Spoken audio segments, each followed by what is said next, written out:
Oh. Ja, tako.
Dragi obiskovalci,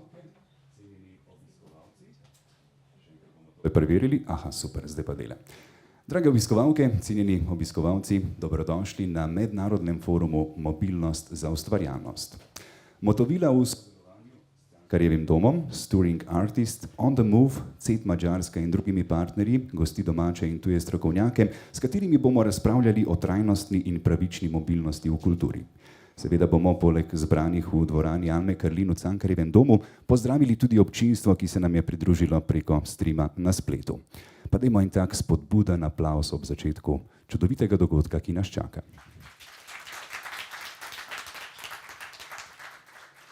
Dear guests and visitors, we are glad to welcome you at the International Mobility4Creativity Forum. In cooperation with partners, Cankarjev dom, touring artists, On the Move, Creative Europe Desk Hungary, and other partners, Motovila is organizing an event on sustainable and inclusive mobility in culture. The event brings together national and international speakers to discuss strategies, approaches, and good practices at policy level, as well as in the cultural and creative sectors, including film industry. I got the information that the majority of participants arrived today with a bicycle. Is that true? You can raise your hands. Oh, wow. Anybody with a train? Well, somehow. And who was a bad guy? Okay. Nice to know. And of course, European Mobility Week, this year from 16th to 22nd of September, with annual theme Save Energy, is actually a perfect opportunity to change your habits. That also includes me. And before we start with our rich program, you of course know that we will have a lot of lectures and panels. It is of course appropriate to hear an opening speech from the host. Therefore, I will invite Dr. Sonja Kralj, Delegated Head of the European Affairs and International Cooperation Service at the Ministry of Culture, and the Director of Motovila and Head of Creative Europe Desk Slovenia, Mateja Lazar. Please give them a huge round of applause.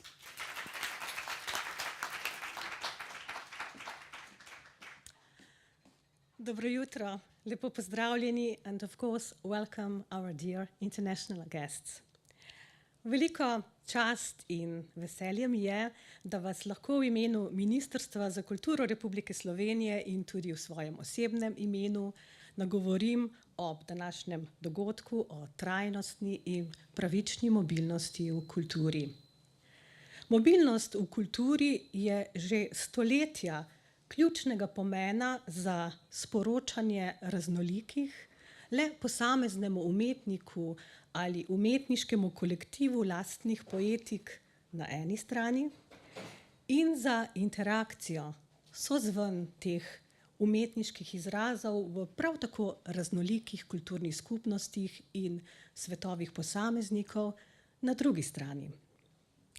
Poleg odprtega pogleda v svet in radovednosti, ki je pogosto prva spodbujevalka ustvarjalnosti, je prav mobilnost predpogoj za iskreno izmenjavo mnenj, za skupno rast tistega, ki prinaša in tistega, ki sprejema, za spoštljiv poklon umetnosti, drugačnosti, za vabilo k soustvarjanju. Mobilnost v umetnosti je obet za širitev obzorij in za utrjevanje mostov. Na Ministrstvu za kulturo dajemo mobilnosti prav poseben pomen in v pomen njene krepitve izvajamo številne projekte in mehanizme. Poleg spodbujanja mobilnosti v okviru rednih razpisov na področjih umetnosti in kulturne dediščine, dovolite, da danes izpostavim še dva posebna instrumenta. Eden od njih je spodbujanje delovanja in ustvarjanja slovenskih umetnikov v umetniških rezidencah na Dunaju, New Yorku, Londonu in Berlinu. Tam obetajočim ter uveljavljenim umetnikom omogočamo, da ustvarjajo v miru in da obenem tkejo pomembna mednarodna partnerstva. Podporo mobilnosti na področju umetnosti izvajamo tudi s pomočjo skupnega kulturnega sklada Ministrstva za kulturo in Ministrstva za evropske in zunanje zadeve, s pomočjo katerega mobilnost podpiramo s pomočjo diplomatsko-konzularnih predstavništev Slovenije v svetu. Oba instrumenta veljata za uspešna, prepoznavna, oba smo v lanskem letu dodatno prenovili, posodobili, slednjemu smo namenili tudi tretjino več sredstev. A to seveda ni dovolj. Zavedamo se, da se umetniki in producenti prav na področju umetnosti, na polju mobilnosti soočate s številnimi težavami. Za tiste, ki so vaši nezaželeni sopotniki že dalj časa, vemo. Gre za omejeno dostopnost informacij s področja socialnih, davčnih, vizumskih sistemov, ampak zanje tako na evropski kot na medvladnih ravnih že iščemo skupne rešitve. Bolj ranljivi smo, kadar pride do izzivov, na katere nismo bili pripravljeni, ali pa smo mislili, da smo pred njimi varni, da so daleč stran od nas.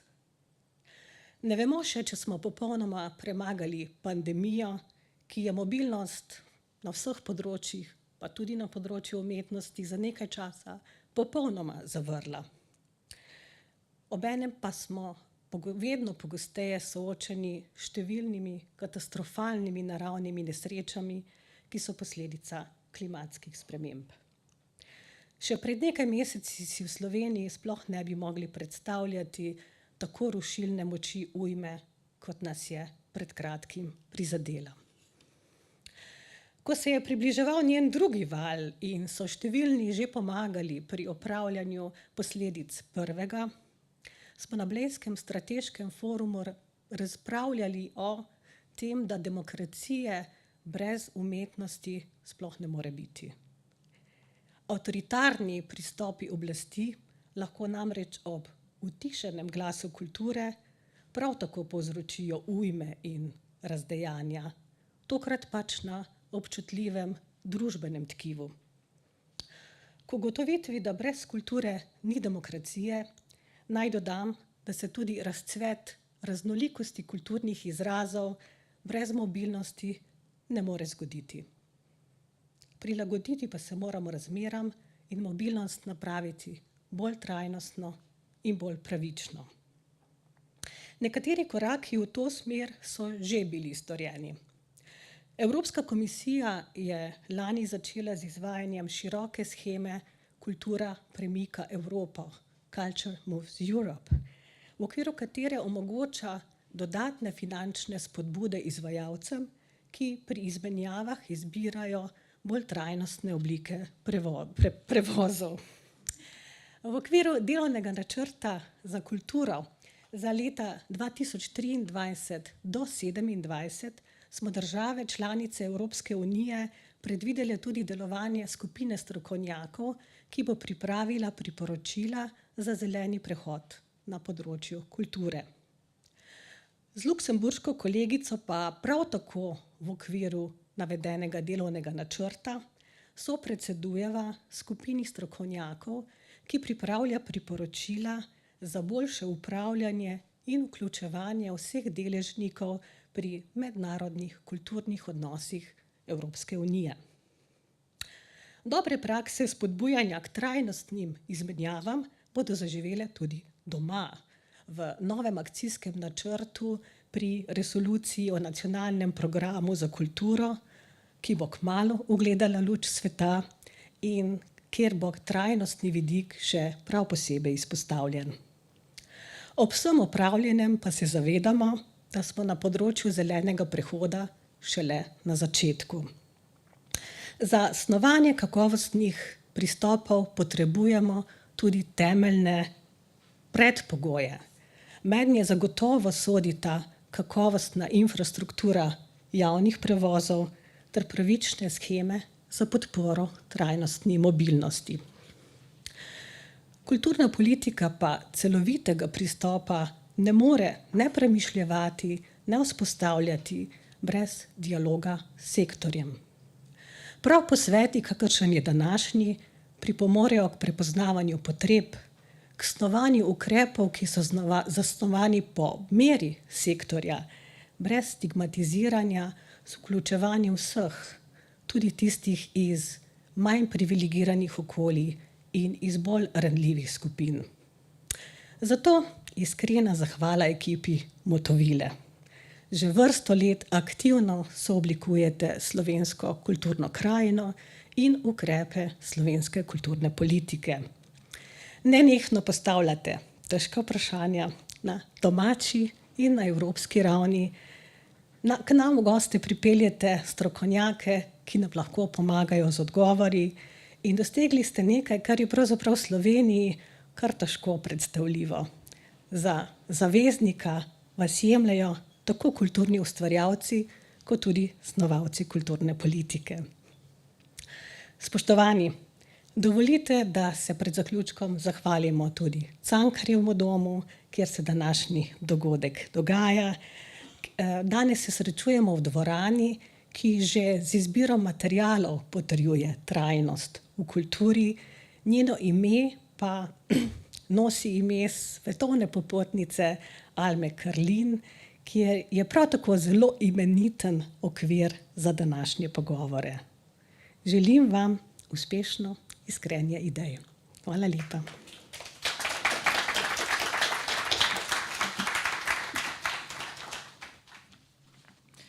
Thank you, Sonia, and thank you to the Ministry of Culture for the support.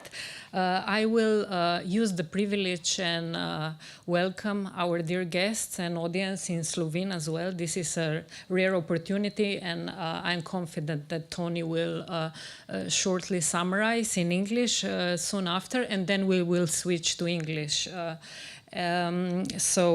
Welcome, dear guests, lepo pozdravljeni. Se pravi, preden povabimo na oder strokovnjake in ustvarjalce, ki bodo razpravljali, kot je bilo že omenjeno, o trajnostni in pravični mednarodni mobilnosti v kulturi, naj na kratko pojasnim kontekst, ki nas je na Motovili spodbudil k organizaciji foruma. Leta 2019 je bil sprejet Evropski zeleni dogovor, vsi ga poznamo, ki postavlja podnebne spremembe v središče vseh politik Evropske unije. Da bi se ti cilji dosegli, komisija vključuje varstvo okolja, trajnost in boj proti podnebnim spremembam prav vse politike Evropske unije in tudi v vse programe, vključno z ustvarjalno Evropo, ki je okvirni program za podporo kulturnega in ustvarjalnih sektorjev. Gospodarsko rast kot osrednjo prioriteto predhodnega programa Ustvarjalna Evropa so v aktualnem obdobju, ki traja do leta 2027, nadomestili novi cilji. Ti poudarjajo socialno kohezijo, vključevanje, enakost spolov in Evropski zeleni dogovor, več pozornosti se namenja inovacijam in čezmejni mobilnosti. Leta 2019, se pravi istega leta, smo na Motovili prvič organizirali mednarodni forum Mobilnost za ustvarjalnost in ob opozorilih dr. Lučke Kajfeč-Bogataj razmišljali že takrat o okoljsko zaveščeni in počasni mobilnosti, slow mobility v kulturi. Kdo bi si takrat mislil, da se bo zgolj čez nekaj mesecev mobilnost dejansko zaustavila zaradi pandemije COVID. Danes, le 4 leta kasneje, ko navidezno COVID nima več nikakršnega nadzora nad nami, pa podnebne spremembe, kot je že povedala gospa Kralj, nikakor niso več oddaljen fenomen, ampak realnost, ki si moramo prilagoditi prav vsi. Verjamemo, da ima kultura ključno vlogo pri zelenem prehodu, zato si na Motovili prizadevamo promovirati inovativne prakse, ki jih kulturni sektor že uvaja na tem področju in nekatere bodo predstavili tudi naši gostje danes. Hkrati pa želimo spodbujati kulturne izvajalce k premisleku in spremembi svojih praks. Z dogodki, kot je današnji, pa tudi jutrišnja zelena delavnica, ki jo organiziramo v sodelovanju z Umanotero in Inštitutom za politike prostora, pa jih želimo opolnomočiti z informacijami, znanjem in orodji, da bojo lažje upoštevali trajnostne vidike pri svojem vsakodnevnem delovanju, pa tudi mednarodnem sodelovanju.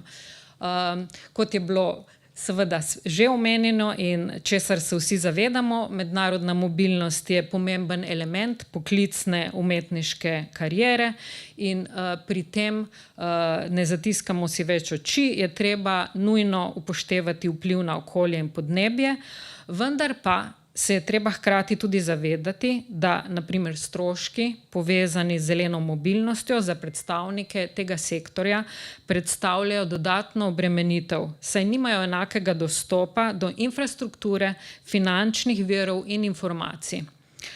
Tudi Evropski parlament, ki je leta 2020 pozval komisijo k ozelenitvi ustvarjalne Evrope, je med drugim izpostavil, naj se udeležencem programa omogoči, da izberejo načine prevoza, ki najmanj onesnažujejo, ne da bi stigmatizirali, diskriminirali ali izključili udeležence, ki nimajo druge izbire, kot da uporabijo letalski prevoz, pri čemer naj se posebna pozornost nameni ruralnim, in najbolj oddaljenim regijam in območjem. Evropski parlament poleg tega komisijo tudi poziva, mi pa enak poziv naslavljamo tudi na odločevalce doma, naj najde načine, da se bodo dodatni stroški in čas potovanja povezani z okolju prijaznejšim načinom prevoza v celoti povrnili in upoštevali. Enak pristop zagovarja tudi On the Move, to je Evropska mreža za spodbujanje mobilnosti v kulturi, katere članica je tudi Motovila, ki se zavzema za uveljavitev koncepta pravične mobilnosti, s katerim je povezano zavedanje, da moč in neenakost vplivata na upravljanje in dostopnost mobilnosti ter oblikujeta vzorce neenakosti mobilnosti ljudi, virov in informacij. Študija o zelenitvi ustvarjalne Evrope, ki jo je naročila Evropska komisija, je izšla letos maja, ponuja pa smernice za prijavitelje, evalvatorje in izvajalce projektov, ter izpostavlja tudi obstoječe dobre prakse. Ta obsežen strateški dokument pa je hkrati tudi akcijski načrt, ki med drugim napoveduje postopno uvedbo ozelenitve kot formalne, horizontalne prednostne naloge tega programa. Avtorji študije ob tem izpostavljajo, da je izvedljiv in realističen proces ozelenitve kulturnega sektorja lahko samo postopen. Proces, v katerega naj bodo vključeni vsi deležniki, mora upoštevati nacionalne, sektorske in druge okoliščine in pa vire, ki so sektorju dejansko na voljo.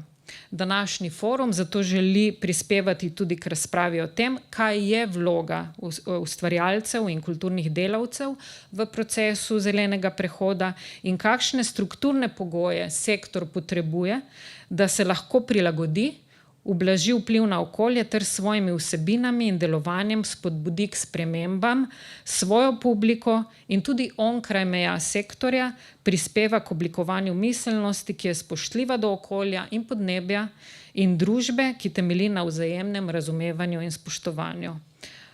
Foruma ne bi bilo mogoče izvesti brez podpore, kot že rečeno, Ministrstva za kulturo, Evropske komisije in Mestne občine Ljubljana, zato ob tej priložnosti tudi iskrena hvala.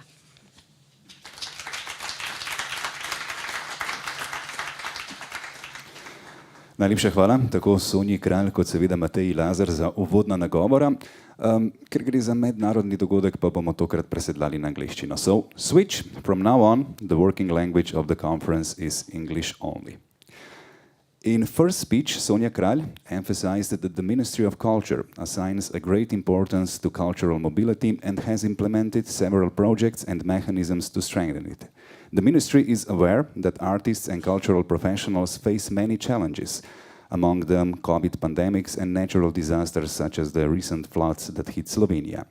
Sonja Kralj pointed out that solutions are already being sought on the EU and intergovernmental levels to overcome both the administrative challenges of mobility and the green transition. Please give her another round of applause. And in her speech, Mateja Lazar underlined that the event aims at contributing to the discussion on the role of artists and cultural workers in the green transition. It also aims to identify the structural conditions that the sector needs to be able to adapt, mitigate its impact on the environment and contribute to shaping a mindset that is respectful of the environment. Please, another round of applause to Mateja Lazar.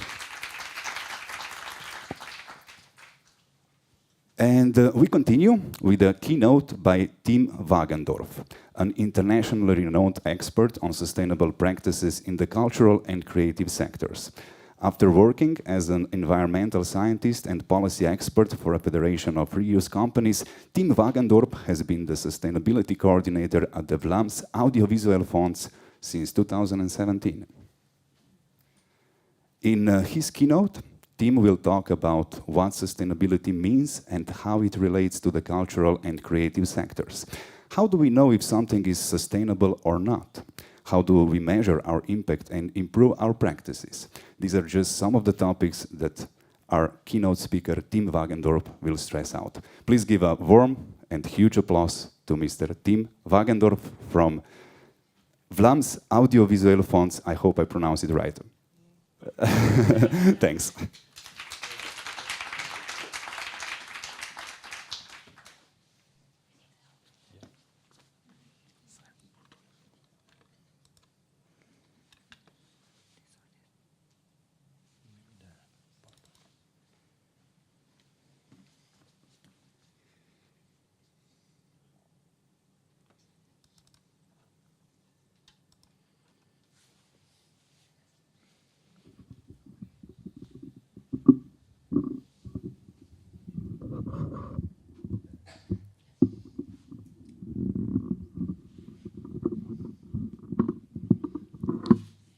Okay, sorry for that.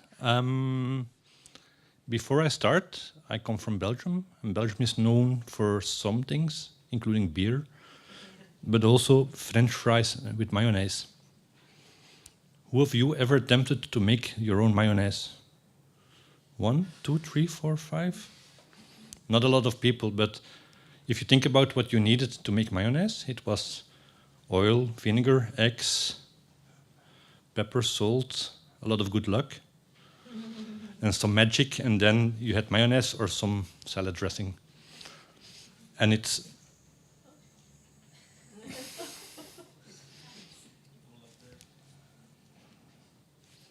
Okay, it's back. No, it isn't.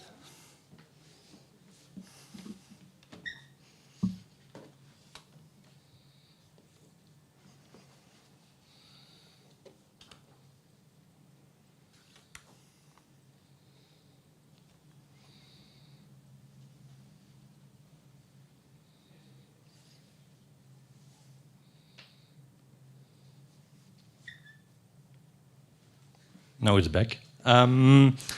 And for me, this metaphor is exactly the same metaphor as being sustainable in the cultural or media sector. I'm not always going to look back. If it disappears, just start yelling. But being sustainable, I work for the film industry. It's again a mix of ingredients. It's knowledge, it's a market with suppliers, it's motivation, it's money, it's creativity. And if one of these elements lacks, you don't have mayonnaise. And I start with my conclusion of my lecture, but it's, I think it's important to mention. When you would say about all of these elements are important, and I want to stress it also, we are all role models. We're not only about how to come to Motovila's event or how to drink coffee or the logistics, but it's also about we represent a cultural sector, and people look at us, and we can be a part of the solution, not part of the problem, and I think we should be aware of that, next to all the things we do in our daily jobs. The first important question is, what is sustainability? Because when you look in the newspaper or you want to watch TV, there's so much bullshit being told. We have all these words. People talk about green, but green is the color of the tree outside. People talk about CO2 and carbon emissions and greenhouse gases. People speak about bio and fair trade, and I have a bio film or a carbon neutral film or an ecological film, but all these different words mean different things.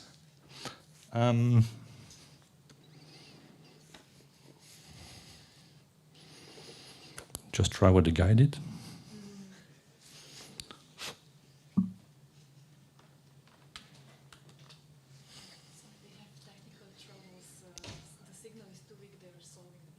Okay. But maybe when you think about what is sustainability, you have so many different definitions, and people, they just sell bullshit. And I think one of the main challenges is to define your scope. And I talk about film projects.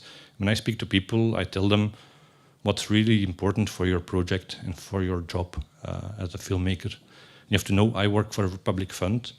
We give away public money to filmmakers, and I tell them how to spend their money wisely / sustainably.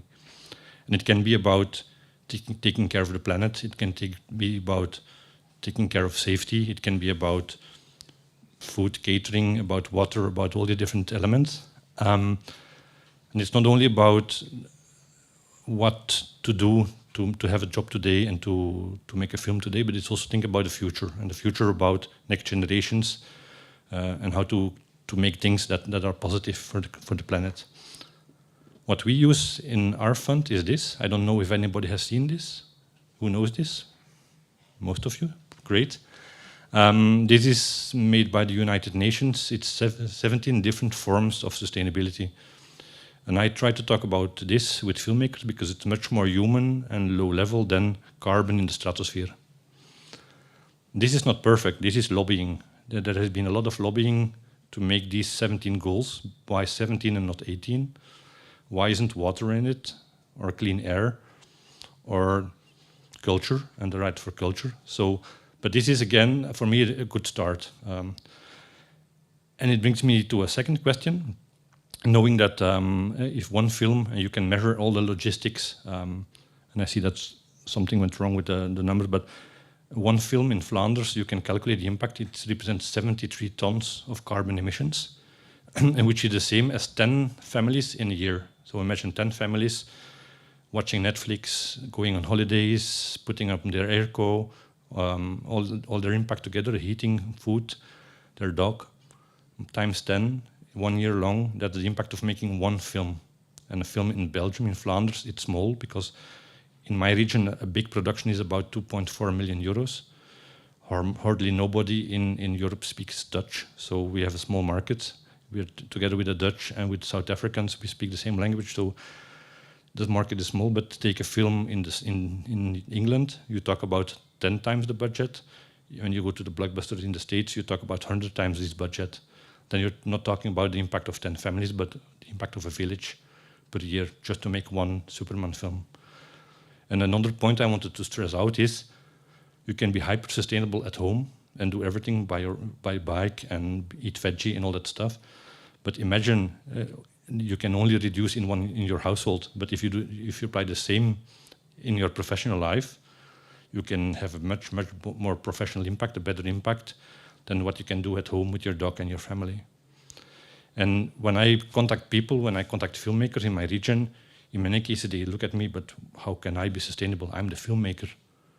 But the choices they make in the logistic choices, also including mobility, they have such an impact and they're not aware of it.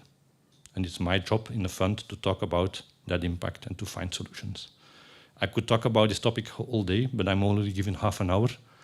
So I will be brief and strict. One thing, again, regarding what makes something sustainable, you could think about, okay, I took the plane to Ljubljana, but I walked this morning from my hotel to the event. You could calculate all the carbon and then think about, should I pay somebody to offset my impact? And like it's being a bad person, going to church once a year, confessing your sins and everybody's happy?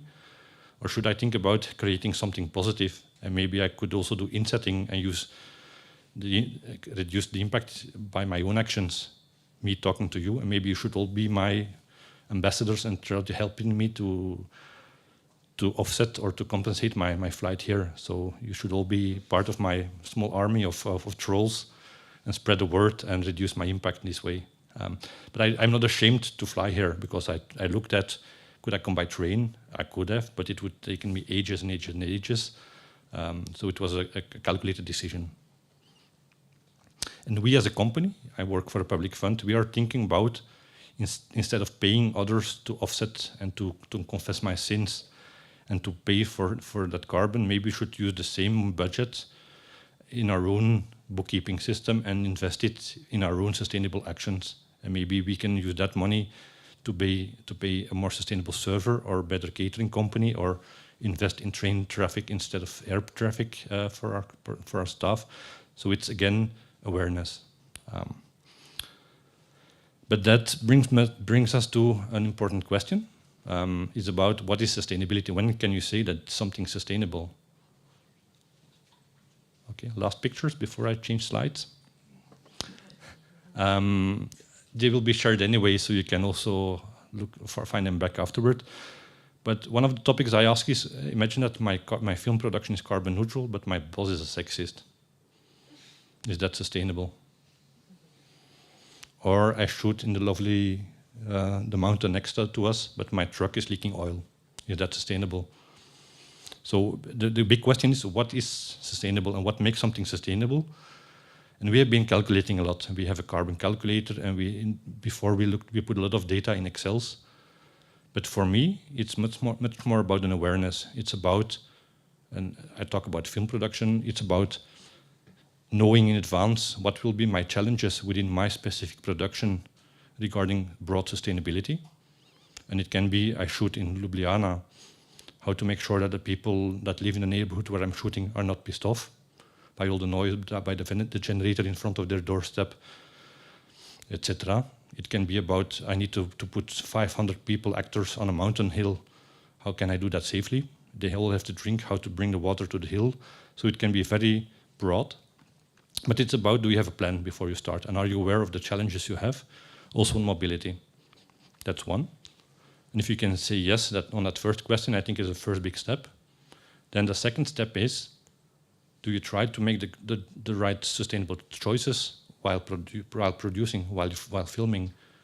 And there it's about creativity, it's about money, it's about is everything available on site or not? It's about motivation, because everybody says, fuck it, then you're screwed, sorry for my language. But so it's again mayonnaise, and it's about trying to do the best you can during production. And can we be all perfect? Probably not, but we can try. And then for me, the third step in that awareness, the third yes is, once you're finished, do you look back and do you try to evaluate, did it work, yes or no? And what do you take from this? And for my fund, if you can say three times yes, we consider you as being aware about the impact you have, which is much more than saying you have to stay below 73 tons or reduce 5%, because how to measure that? And especially in Belgium, you probably know Belgians are good in creative solutions. So for us, the awareness is much more important. So it's 3 times yes. It brings me to, and I see, yeah, sorry. Another question, where does this start and where does it stop? And when I started my job about 7 years ago, the focus was, let's reduce CO2 in a film set. But one of the questions was, is CO2 the only challenge, or is it broader, the SDGs, as we saw?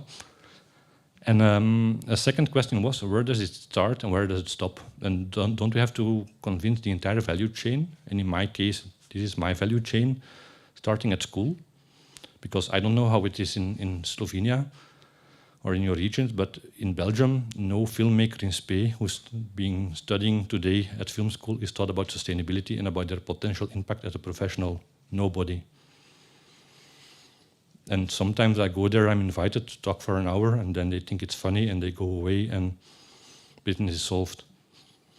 So I think we should talk to students and their professors and to make sure that these teachers, they can embed this topic in their topic, because it's not about how to be sustainable as a filmmaker, but it's also about you're studying to become a set constructor. You should know everything about wood and screws and glue and circular economy. So it's really into the department and the skills of the people.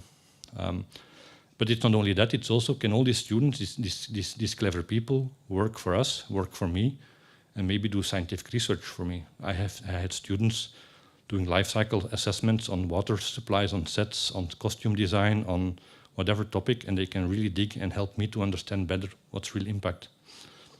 So that's for me the start of this. And it could also include, I left school 10 years ago. Should I go back to school after 10 years to restudy some topics on sustainability? So it's also about how can we involve existing professionals in this debate. Next step is, and for me it's a big taboo, is the storytelling. Because I work for a public fund, and if I should give you money to make a film and I tell you should write about this, that's not really open and creative. That's called censorship. And that's something we can't do and that we don't want to do. But we want to open the discussion with people that write scripts about sustainability. Again, it could be that broad scope of SDGs, 17 forms of sustainability, or even more. I just brought you some examples. This is Flotsam. It's a game we funded. And within the game, you have to collect waste in the sea and create a new society.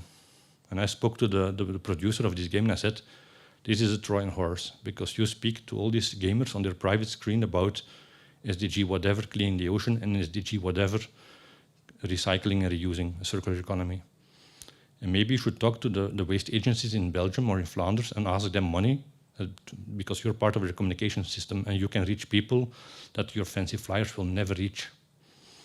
And he looked at me saying, I just wanted to make something cool. So, but it's a great example on how the content we make can be sustainable. I brought some others. Maybe, did anybody of you see Close? 1, 2, 3, great. If you didn't see it, try to see it. You will cry your heart out. But within this film, a mother and a child, they have a talk. They say, okay, we should talk. And she takes 2 glasses of tap water and they have a meaningful discussion. It could also be 2 cans of Coca-Cola and a meaningful discussion. But again, it was such a subtle way to just visualize sustainability in daily life in our creations. It doesn't cost you anything. It's very subtle. It's almost like product placement, but in a positive way. Another example, who of you watch pornography? Who of you watches pornography? Thank you. This is a screenshot of Pornhub. And in the middle, you see a couple having sex on a beach. And they had sex on a beach full of plastic litter. And they made it the point of, isn't it a shame that we are in this beautiful tropical island and it's full of litter? So even in that industry, and I'm not related to it financially, but it's such a nice example that in that industry, people are thinking about societal impact in the storytelling, and they even clean up the beach afterwards with part of the income of the production. Who of you working in the cultural sector would ever do something like this? Probably no, but in Belgium, I guess no filmmaker will ever go that far. Talking about mobility, this is a documentary funded about solitude of an Hungarian or a Bulgarian truck driver. And they follow the guy 3 years about all these people. They leave their house 3 months in a row. They drive all over Europe. They bring all the stuff we buy online. And meanwhile, he gets further and further away from his family. So again, important sustainable topic, well-being, transport, mobility, and how it can be part of the creations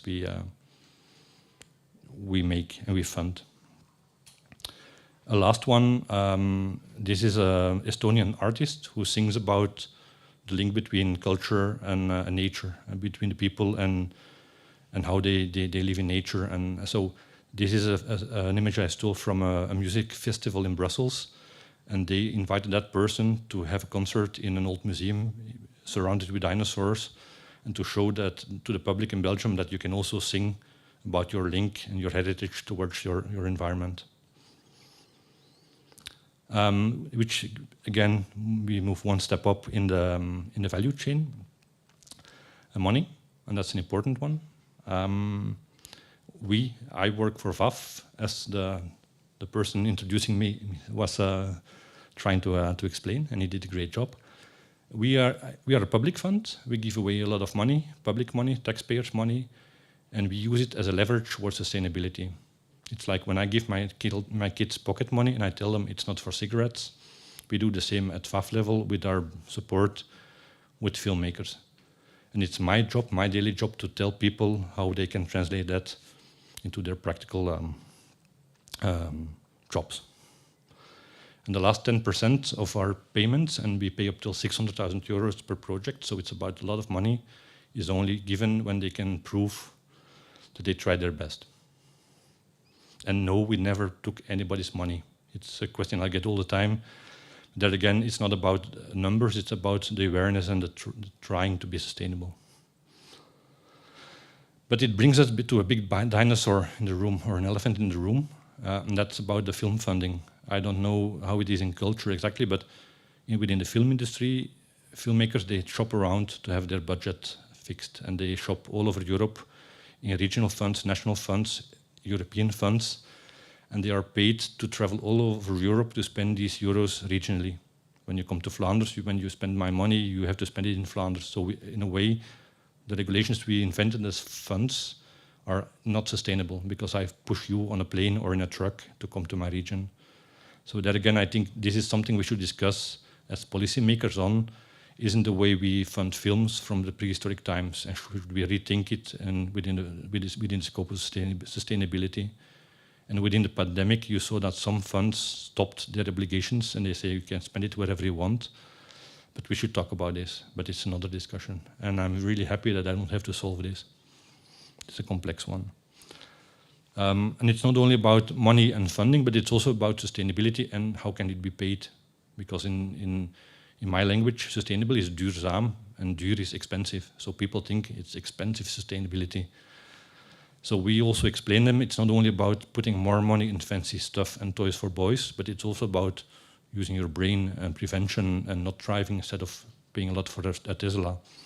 But I give you some examples from the production side. Also looking at my watch. Some publicity. We created a European tool called Eureka, and this is a tool like a pocket knife with different functions, but it helps filmmakers to put values on their choices and to translate transport and energy and food into CO2 and other types of impact. And it helps us to understand where the real impacts are. And I once coached a project from the Flemish broadcaster. They had a paperless office. They didn't print any piece of paper, and they calculated the impact of that. It was really good because they saved money and some carbon. But in the comparison to all the other choices they made on set, it was invisible. It was just a waste of time. So the conclusion was maybe you should put more money or more effort in your transport or your waste than to not printing. And if you can not print, it's good, but by calculating, you see where your real impact is. Some examples. Mobility, the average Flemish film has about 40% of impact is linked to traveling around. It's traveling of people and stuff. The same will be for culture. And there it's about are you aware of the impact you have? This was a Flemish production gangster. I'm not going to tell you about the story. It's a funny youth film. At one point, they were hyper-sustainable in Flanders for 35 days, and then they messed up by flying to Morocco. And all the efforts they did, and they rented an apartment for 4 heads of departments so they could sleep close to the set and not drive their trucks all the time. They prevented a lot of CO2 and a lot of euro and a lot of kilometer transport. But by just flying to Morocco, they blew up everything. And the images they shot in Morocco was sniffing coke in a discotheque and shooting a gun on a beach. You could have shot these images wherever. So it's also part of, when I asked, can a script be sustainable? When you write, my hero flees to Morocco and sniffs coke in a discotheque, you could also write, my hero sniffs coke in his garden shed and stays home. Same story, but another impact. It's serious, you shouldn't laugh at it.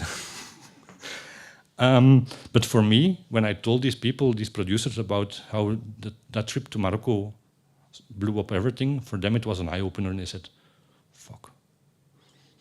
And they were preparing a zombie movie and a war movie, and they said, I will beat you with my zombies, and I will be more sustainable than you with your submarine.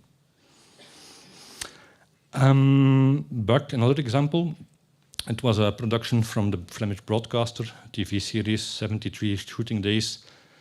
And they made a daily transport and mobility plan for everybody, for every shooting day. They looked at, where do you live? How do you have to come to the set? Can we put you on a train?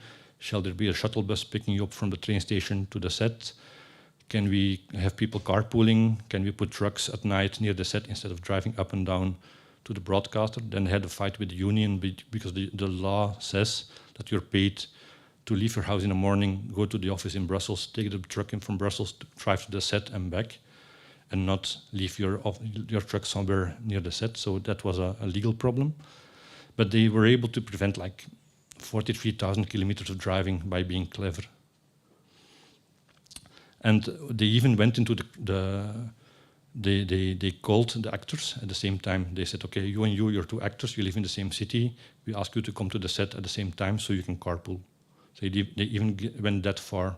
So it's also part of the creative choices they made in the design of their production. And then it brings us to another topic. And it's a challenge even for me. Maybe one of you has a solution, but it's also about where do you shoot? How do you select your shooting locations? And maybe mobility should be part of the locations we choose.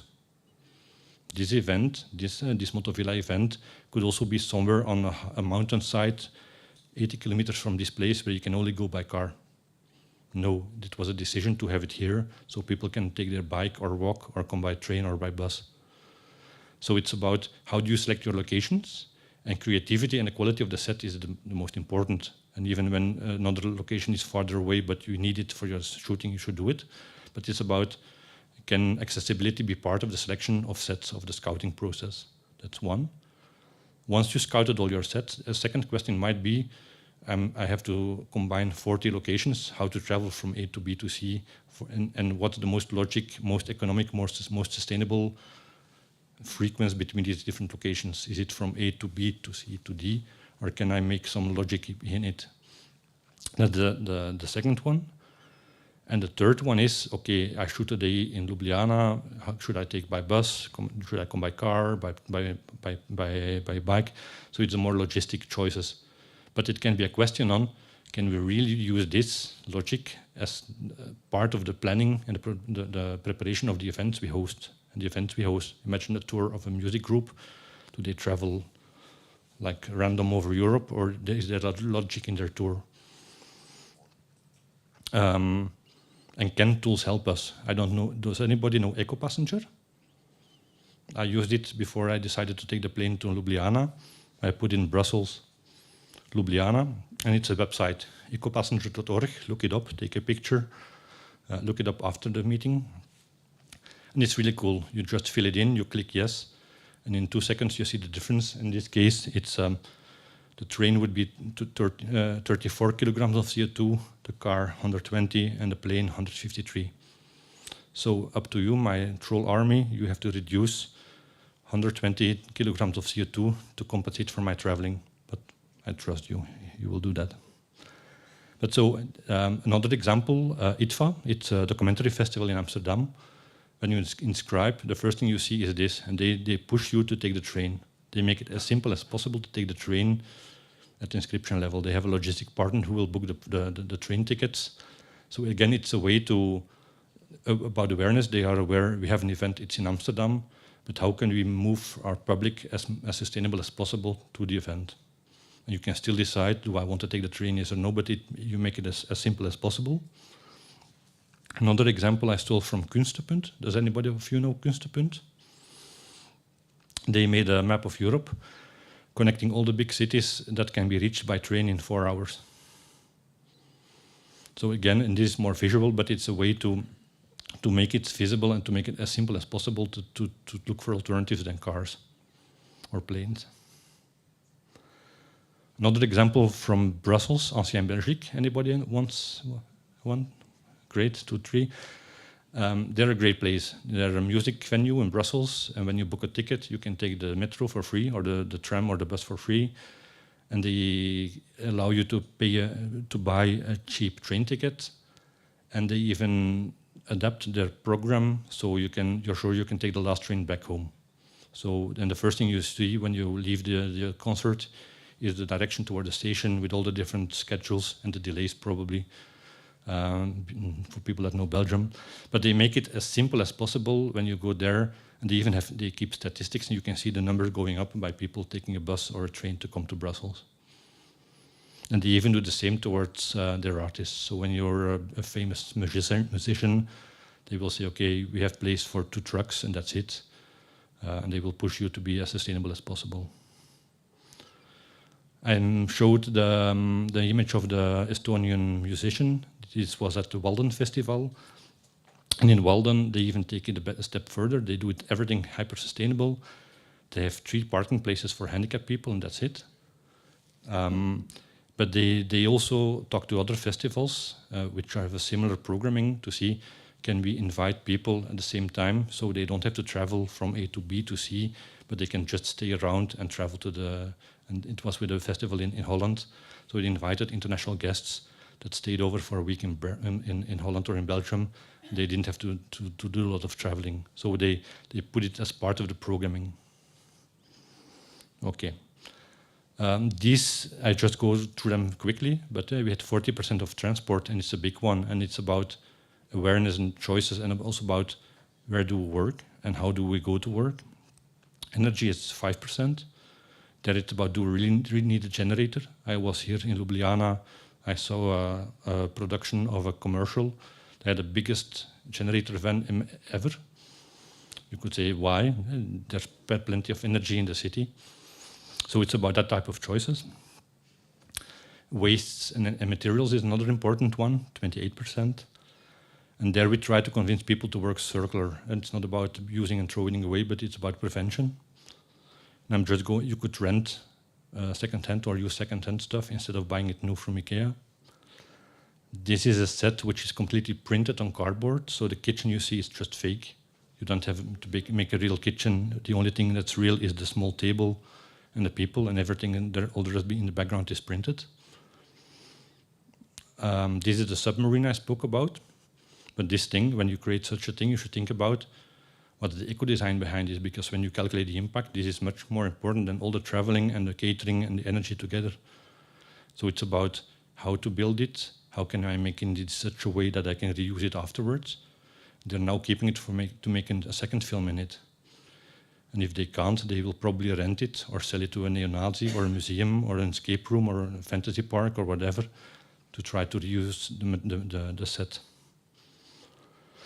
And then it's also about, I have waste, what should I do with it? It's European legislation, is boring, so I will not mention it. But it's just about, again, about awareness and about knowing what are my regulations when I work in a city, what type of waste and where to take it. Catering is the second last one. It's a funny one because it's about food, about taking care of people. And I just want to show you this. If you want to take one picture, you should take this one. This is called nudging. This is an example of a producer from the Flemish broadcaster, and all the catering is 100% veggie. And she says, if somebody really wants meat, it's no problem, I allow you, but you just have to call the cook. Take your phone, call the catering company, he will bring the meat for you. It's called nudging. It's about making the best thing the most easy thing. Ready with your picture? Okay. And then the last topic, and then I'm almost done, is post-production and pre-production. It's everything we do in offices, but it's also the impact of the people behind the screen and all their equipment and computers and data processing and data storage, etc. And there again, it's a big question mark on what is the best. And slowly we're better in understanding the real impact. Just one example, Paris. This is a swimming pool in Paris, and it is heated, and I have to talk slowly. The water in this pool is heated with the residual heat of the server of an animation company. So you can go that far. I don't say you have to do it, but it shows you how people can think about their impact on that type of departments. I come back to this value chain. We spoke about going to school, about writing, about porn, about money, about production. And then the last thing is the consumption of what we make. And then I think about what's the impact of Netflix, what's the impact of watching films on your mobile phone or in the cinema or on a festival. And it's not only about the logistic impact, for instance, of a cinema, but also about the role they have as an ambassador. It's about, here again, this event is a great example. You drink coffee from a reusable mug and water from a reusable glass. No waste at all. Great. There's water in some container which comes from the tap. Great. No transport, no waste, no whatever. So it's about the choices we make logistically as a cinema, as an event, as a cultural event. It can be about heating my building. It can be about isolating my roof, about having the most sustainable whatever, projector or so. But even more, and I think and something I really want to stress, it's also about the role we have as professionals. Because when I invite you in my cinema and I give you a beer, a Belgian beer in a glass, instead of whatever beer in a plastic cup, I am an example, and I can explain how much CO2 you reduced, but I can also just shut up and let you drink your beer. And just do it as if it's normal. And it can be on that level, but it can also be about, I have a fancy event, and afterwards I have a debate with my public about whatever topic, about war, peace, gender, inclusion, diversity, all the topics that are so important for us.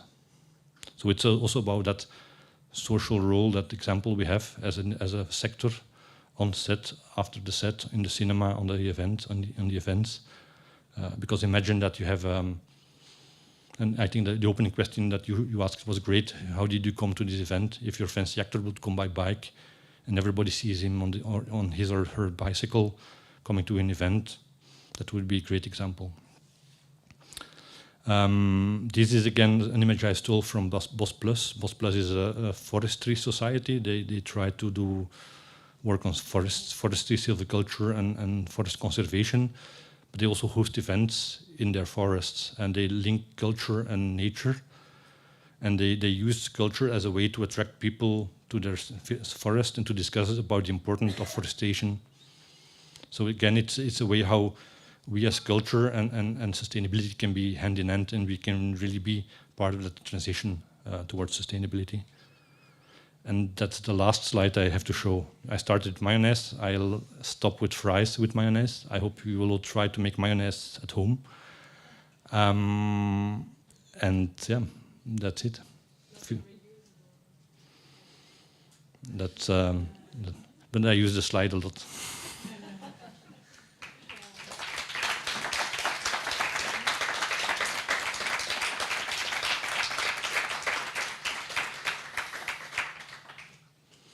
I don't know if there's time for questions or not. Always time for questions. Any questions? Now is the time. Maybe one thing I will mention, in Belgium, I work for the public fund. We try to talk to also other institutions at Belgian level, other film funds, also at European level, because what we see is that there are many different initiatives and they're all different, and it's stupid because we all want the same, being sustainable. But how stupid would it be to be a co-production in 5 countries and that you have to follow 5 different criteria? That's one thing. And another thing is, in Flanders we have something which is called Pulse, which is a network for sustainability within youth, media and culture. And that again we try to, over sectors, we try to link sustainability and to discuss and find solutions together. Again, on the logistics side, do we have common needs on how to embed it in storytelling, how to be the ambassador towards the public. So it's about Boy Scouts teaching filmmakers how to be sustainable on a production, etc. And I think that there's an enormous potential of opening these borders and talking to people, and because we all have the same challenges, but we just look at in a different place. A question, 2 questions. Great.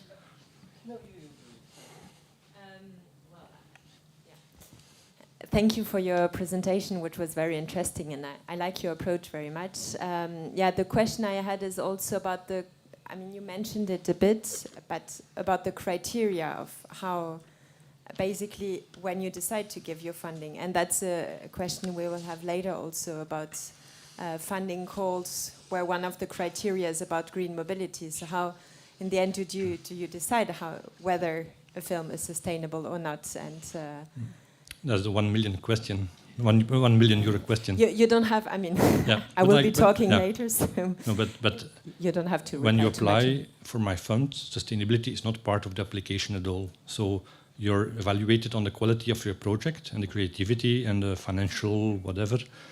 And you will, once you get approval of the funding, then I step in, and then we start looking at how can we make this project in a sustainable way. We don't give bonuses, we don't give extra credits. And personally, I don't believe in bonuses, because imagine that if I would pay you more to be sustainable, should I also pay you more when nobody dies on your set? Or when there's no sexism on set? It's strange. So for me, it's not something on top, it's part of the professional choices we make. And I'm like an angel and a devil on their shoulder, helping them to find solutions. And I think that, again, and I'm also looking at Europe, there's an enormous potential in sharing these best practices. Because I had one example of a production in Belgium not using a generator but fixing to the main grid, and they picked it up in London. They created a socket for power in the city of London for film production. So I think we should exchange these best practices. But for me, a production that really says, sorry, but Tim, you're wrong, and this is nothing for us, there we will make a problem. But from the moment they say we want to try, and the first thing we need to do is make a good movie and be aware of the resources we use to make that movie. From the moment that they have that awareness, for me, it's okay. The second question. Actually, it's a continuation of the question, because I was thinking, after the project is finished, implemented, do you also monitor in the questionnaires or reports how they were sustainable in ways of production, promotion, and so on? The only formal obligation for our fund is at production level. And so imagine you're a producer. We have a talk about this, but in detail. I will ask you to make an action plan for your production. What will your focus be? You have to put it in Eureka, the online tool, so I can follow up and see the actions you do. And in the end, we will have a talk, a debriefing on what did you learn from this, and what can you take to future projects. So that's but it stops at once the production is finished, because then it goes to distribution. It's yet again another partner, and we don't have the direct link with the distribution, because it can be international and it's another business.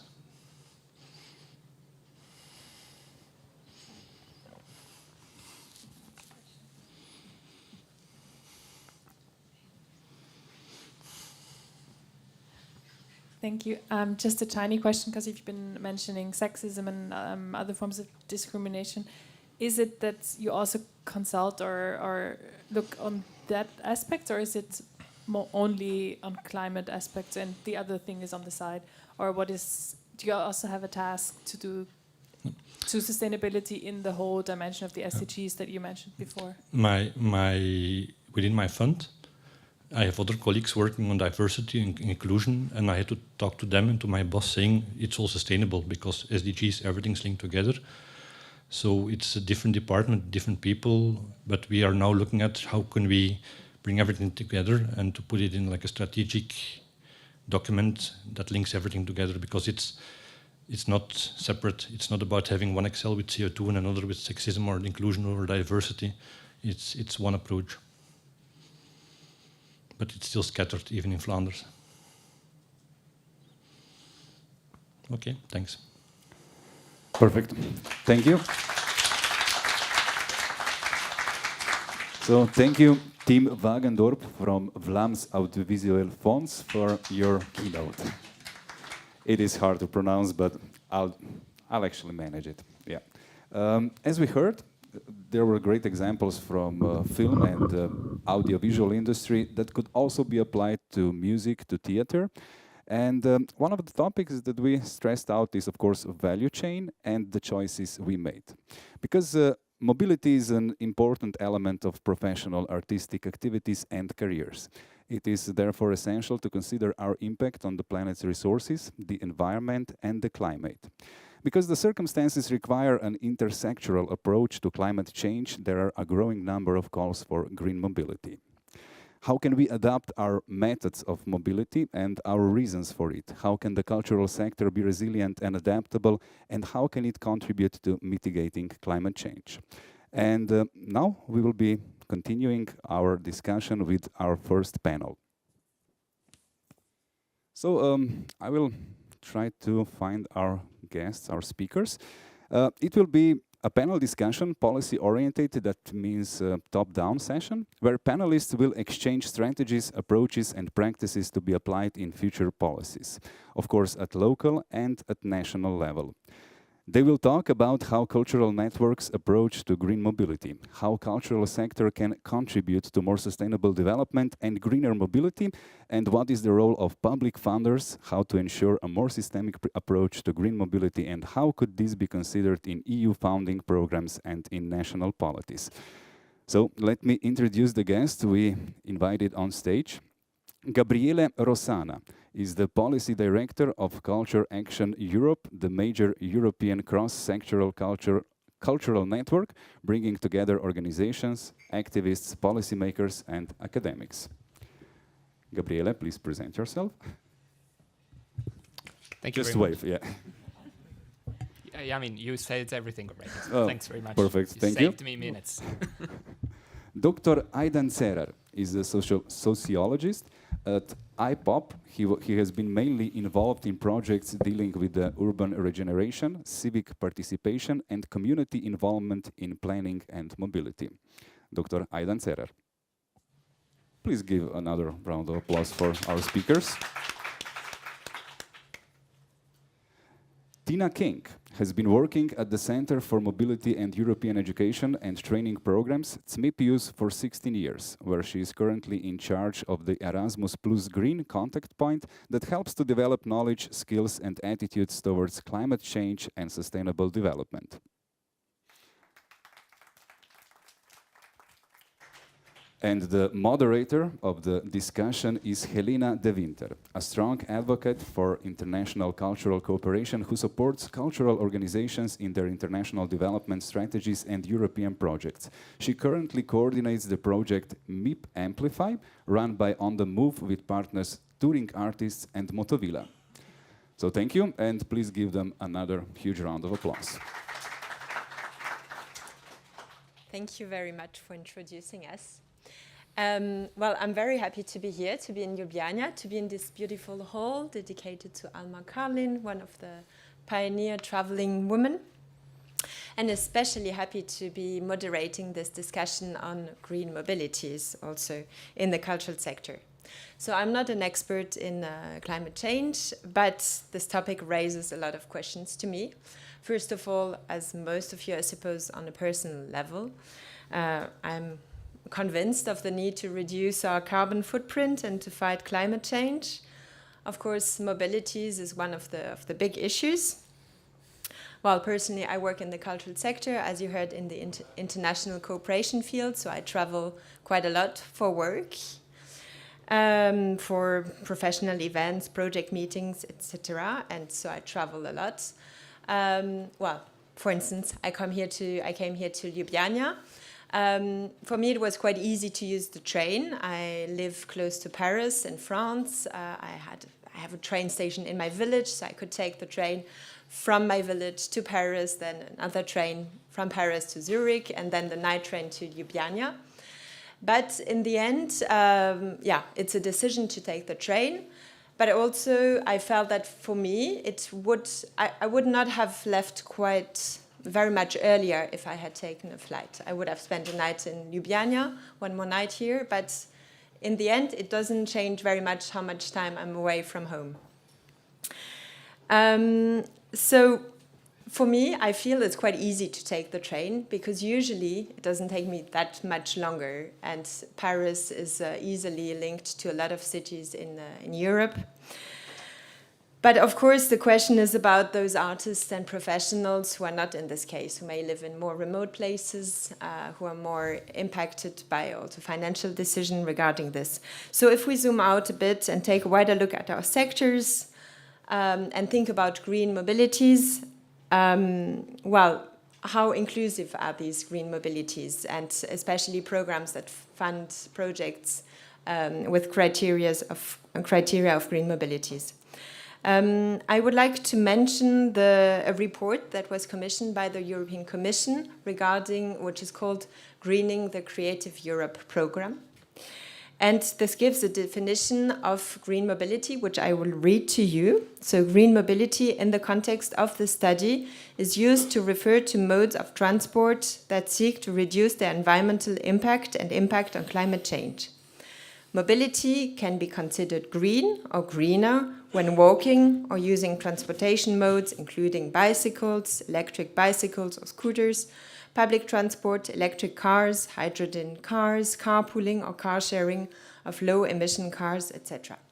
So we all agree it's better to use green mobilities, but also this definition feels a bit incomplete to me, and it's also the position of On the Move, because maybe it lacks a bit taking into account specificities of each organization or artist, cultural professional, and the impact it may have regarding economic costs, regarding the duration, the additional duration when using some of these mentioned mobilities. For instance, if it can be discriminating to people who may not be able to leave home for a long time because they have elderly people to care for, they have young children at home, which also raises a question on gender equality, because more often it's women who are impacted by this. This also raises question on the impact on audiences, and to me the risk of having maybe fewer international artists traveling, or only having those who are able to travel and organize the longer tours. It raises the question of the level of responsibility, and maybe not putting all the pressure on the artists who are traveling, but also, so is it enough to say that we want greener mobilities, or shouldn't there be a more systemic approach from the sector, also regarding practices in general? And last but not least is the impact of the cultural sector only directly on its carbon footprint and reducing its footprint, or, well, we will see a bit about it, but couldn't our impact be a bit more on raising awareness about climate change, for instance? So, a lot of questions. We have about 1 hour to discuss this topic, or maybe a little less, I don't know. We probably won't have answers to all these questions, but I hope that, well, at least we have some great panelists here, and I hope we can bring some insights about this. And I would like to start with a question to Aidan. Aidan, you work on making urban places more sustainable. And so first of all, in your work, what roles do green mobilities have? Yes, thanks very much. Of course, when talking about cities, you also talk about mobility, since ever. And nowadays, this has become much more important, much more significant, because We have been talking about the greenhouse gases emissions, about the CO2 and so on.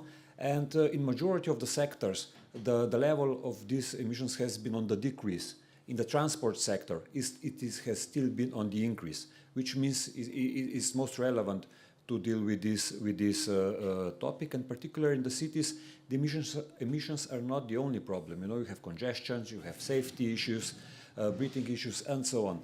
So it's quite a relevant topic. It also has an economical, a social aspect in it. But it would take me quite a lot of time to discuss all that, so I'll skip a bit of it and go to how do we deal with mobility-related issues. My approach would always be try to find low-hanging fruits first. I'll give you an example. If you are, let's say, employed in a hospital living on that mountain over there, and you have a night shift, your possibility to do to travel to your work, a journey you do at the daily level, it's quite limited, you know. But on the other hand, if you take your kid to school, which is around the corner, you can choose. You can choose between walk to the school, you can choose between cycle to the school, or take your car. It might sound silly, but a lot of people, and I mean about 50% in some areas, would choose their car. And in Slovenia, if you check the data, about 50% of car journeys are shorter than 2 kilometers. Quite a lot of low-hanging fruits in that department. Of course, not every journey can be replaced with a bike or by walking, but the majority of these journeys could. And on the other hand, this would also be an approach I would take at the international level. I think we have discussed today how the mobility at the transnational level functions at the European level. Not everyone has a choice between taking a train, as you said, instead of flying. But quite some people do have this choice. So up to some point, it's the choice of an individual to choose the mode that it's more sustainable. But of course, not everything is at the level of an individual choice. On the other hand, as you have mentioned, the supply matters a lot. You being from Paris are supplied with great options to use the trains and so on. To live somewhere on the outskirts, it's quite different. The choices you have, the modes of mobility you can choose between. And here the system comes in. Here we need much more ambitious investments in order to supply people with more greener options to travel locally and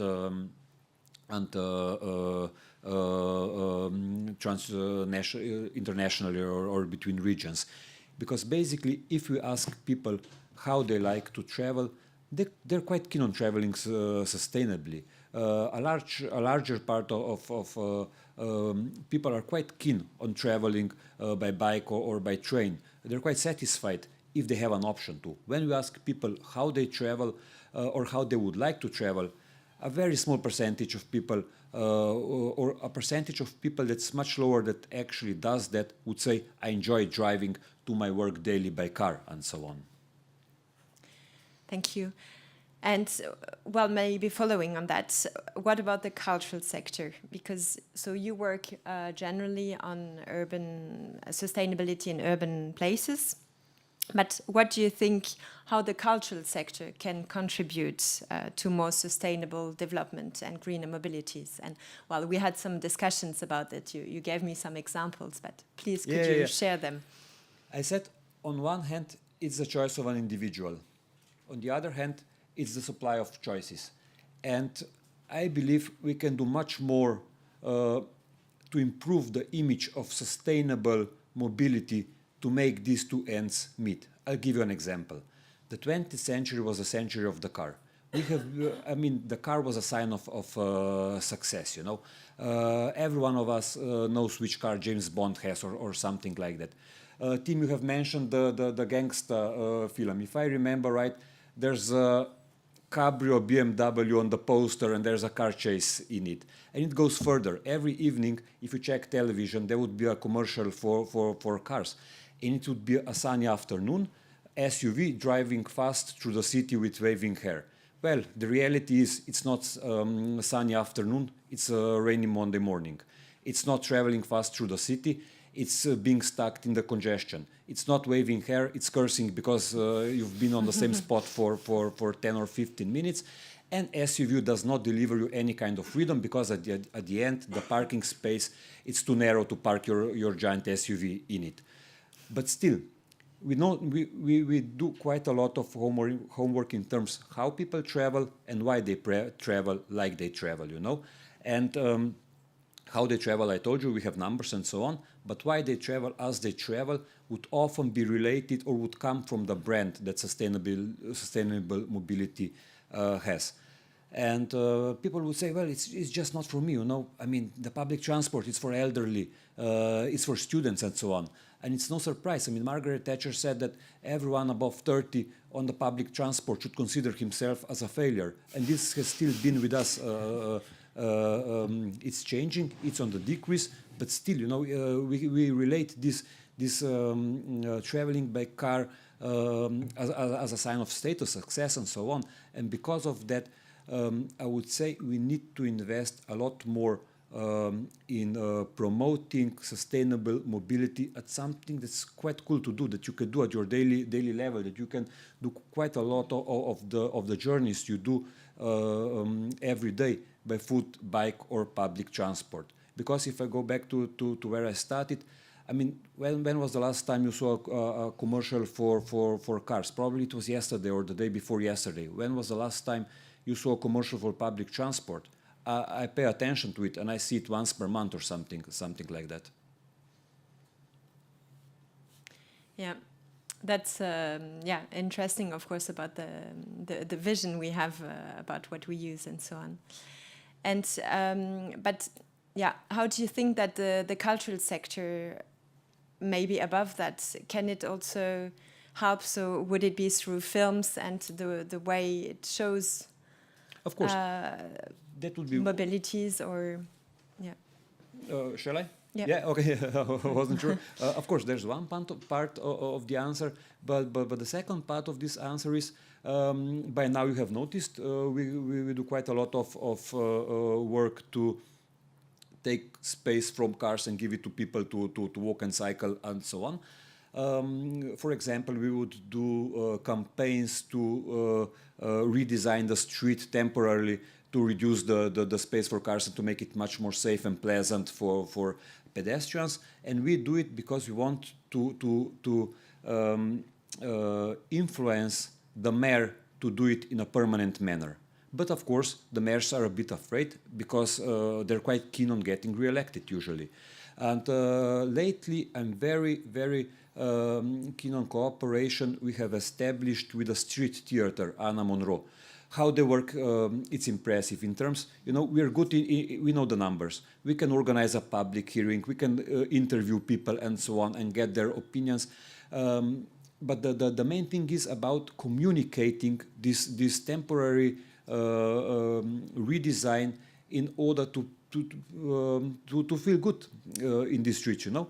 And once, for example, in a smaller Slovenian town, the street theater started out of the blue their show, and in 3 minutes we had the king of the street, queen of the street, and 50 people marched through the street that has been closed for cars half an hour before that. And these people just liked it, you know, and no one was talking about, oh, now the cars will not be able to pass the street. People just enjoyed the public space. And the second trick we do is about, we do this too in front of schools.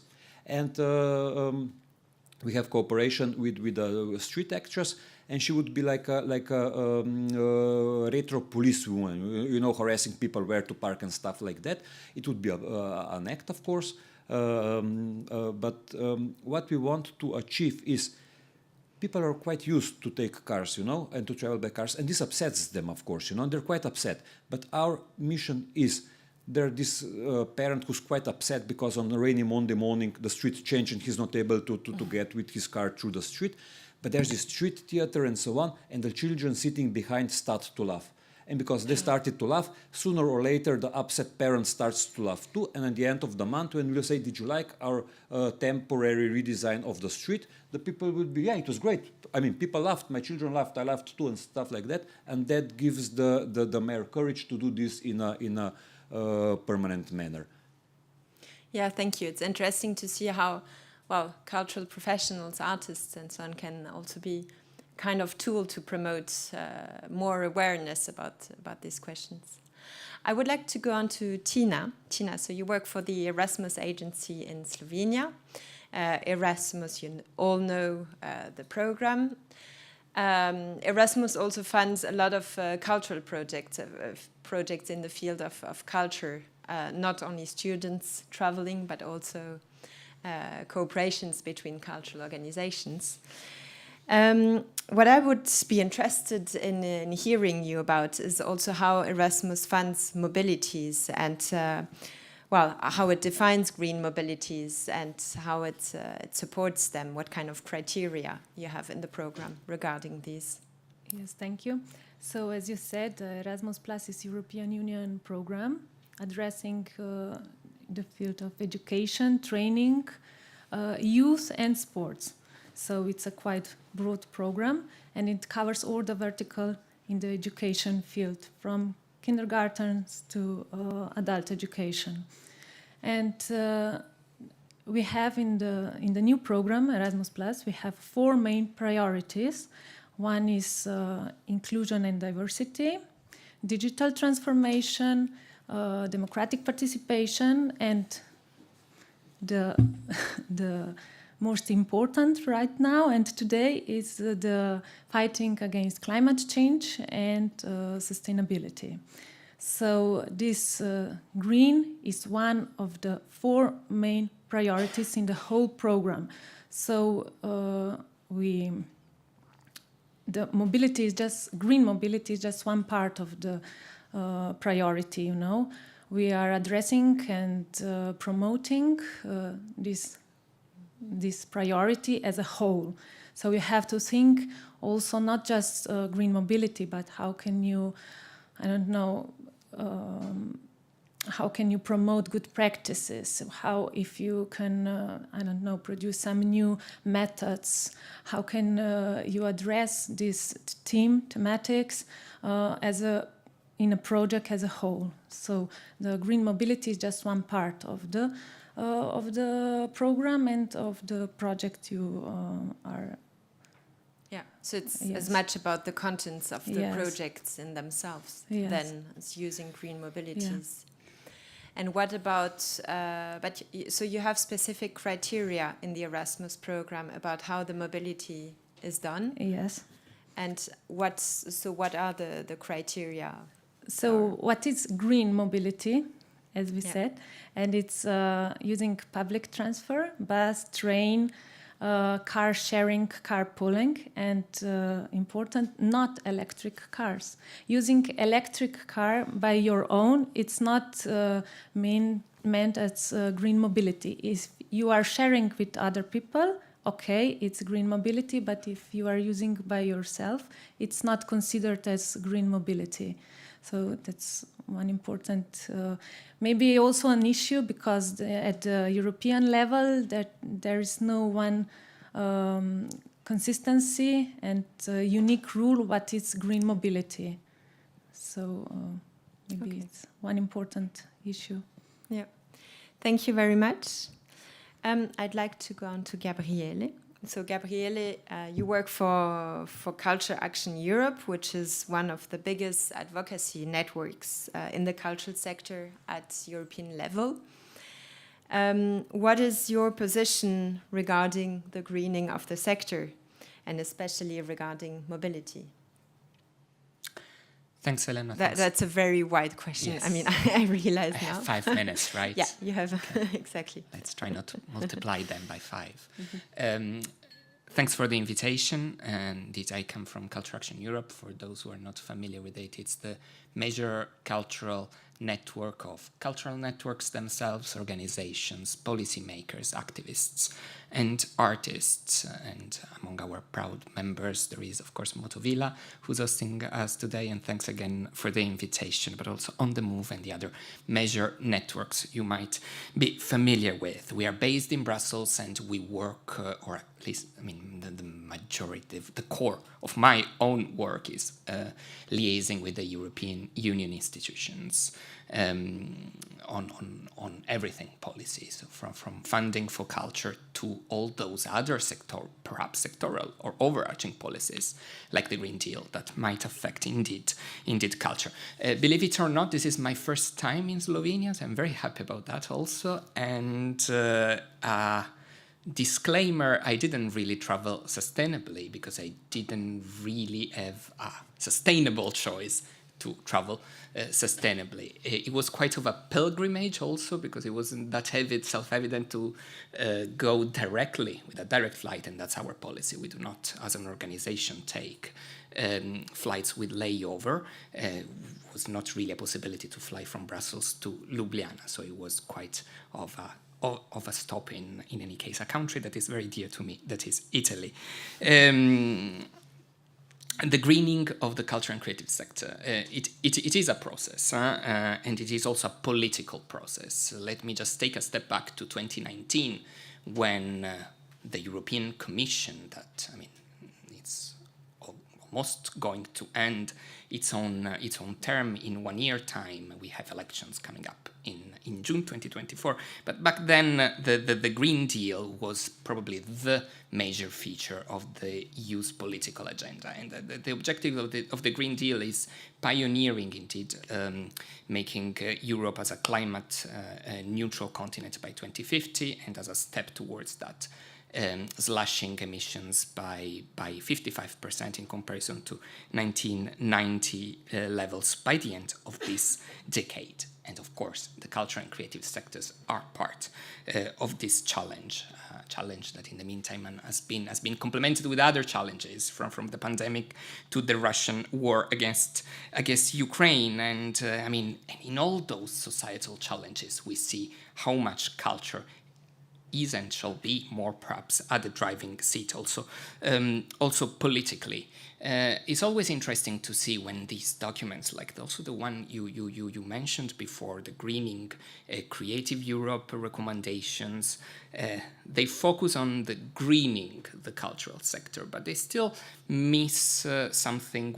It has been echoed already several times today, the role of culture in greening society, so the culturification perhaps of the green policies, and the greening through culture, very concrete examples that were also echoed by Aidan before. And I think the main tagline we normally use is that culture is much more than just a sector of the economy, and not so tiny, but still, in comparison with others, a tiny sector of the economy, contributing, if we want to use GDP indicators, that's what the EU institutions do, to more than 4% to the GDP. But, let's be honest, it's way more than that. It has way more, it serves way more bigger objectives than that, bringing our societies together. So that's why, and you saw the slide together, Tim showed us the slide of the 17 Sustainable Development Goals. We refer to sustainability indeed in a more broader concept, in a multiform concept. It goes beyond environmental sustainability. Of course, it's about environmental sustainability, it's about social sustainability, it's about artistic sustainability of the artistic practice itself, which is not really sustainable if you look at the way also the public funding is conceived. We need then policy coherence in all that. That's why, we have two major campaigns at Culture Action Europe: the Cultural Deal for Europe and the Culture 2030 Goal campaign. Let's say that one focuses more on the European level, the other one on the global level. But the main takeaway of both campaigns is indeed that culture needs to be part, and that's why we propose our 18th goal, needs to be part of that slides of the 17 SDG to assert indeed the cultural dimension of sustainable development. I go back to your question, Elena, and of course, culture needs to decarbonize itself, needs to reduce its own carbon footprint, especially if we look at the cultural practices, if we look at how touring can be better or organized or more locally focused, but we cannot just be liked very much the slide before about the sexist boss. We cannot just be environmental, sustainable, forgetting all the other facets of the sustainability paradigm and pattern. That's why, for example, there are two things we very much connect to making to the possibility of making the culture and creative sectors more sustainable. One is, of course, the cultural budget. It's probably the oldest topic ever, the public budget for culture. We cannot, as cultural organizations, as so tinily funded by the public authorities, cannot be asked to make our own practices more sustainable with the cultural public fundings. I think there is an example, it's the Just Transition Fund of the EU Green Deal, which gives territories, for example, the possibility to make their policies more, their realities more sustainable. We need to be part of those funds. We cannot be simply asked with the tiny little envelope of Creative Europe to serve other objects that are those of legitimate objects of greening Europe. And the other topic is the working conditions in the cultural and creative sectors. It's not just about fair remuneration. It's of course a lot about fair remuneration, but it's about having sustainable working conditions, traveling conditions, sustainable mobility. And I think that, as we see it from Brussels, perhaps, but tell me if if that is a wrong perception, but that is the topic, the sustainability of the sustainability of the culture and creative sector, meaning the working conditions of the culture and creative sector, is what really makes sense as the biggest challenge we have in front of us, but also the opportunity to tackle the issue of making the culture and creative sector more green, their practices more green, but also highlight their contribution to the common cause of greening Europe. Yeah, thank you. I think it's a good summary of everything, all the questions we may have in the sector, and also the need for more budget. I see a lot of calls also at national or local level where these criteria are starting to be introduced, but with no top up regarding money, which I think is also a bit problematic. But so as we discussed, not everyone benefits also the same access to infrastructures. And how can we make sure that the right levels of responsibility also in greening our practices in the cultural sector are addressed, and not risk losing some part of the people, not being discriminating towards some of them. If I go back to Aiden, in your work, part of your work is also on giving advice on policies. And in this aspect, how do you make sure that the right levels of responsibility are addressed and not discriminate certain categories of persons or put too much pressure, as in the cultural sector, for instance, on an already overloaded sector? Of course, we would start with research. The first step would be quantitative research, how people travel in certain areas, in certain locations, to get the numbers. And the second part would be interviews and focus groups on why people travel as they travel, to see their backgrounds, to see the motives and so on. And with these two approaches, you get quite a clear picture on how big the amount of people that can change their mobility patterns is, because as I said at the beginning, for some people it's very easy to change that. For some people it's very difficult, And of course, you first start with the group for which it is quite easy to change the mobility patterns, because often up to some point is just the how people are used to travel, So you can always influence that part, but the strategic aim should always be to make the less privileged group smaller.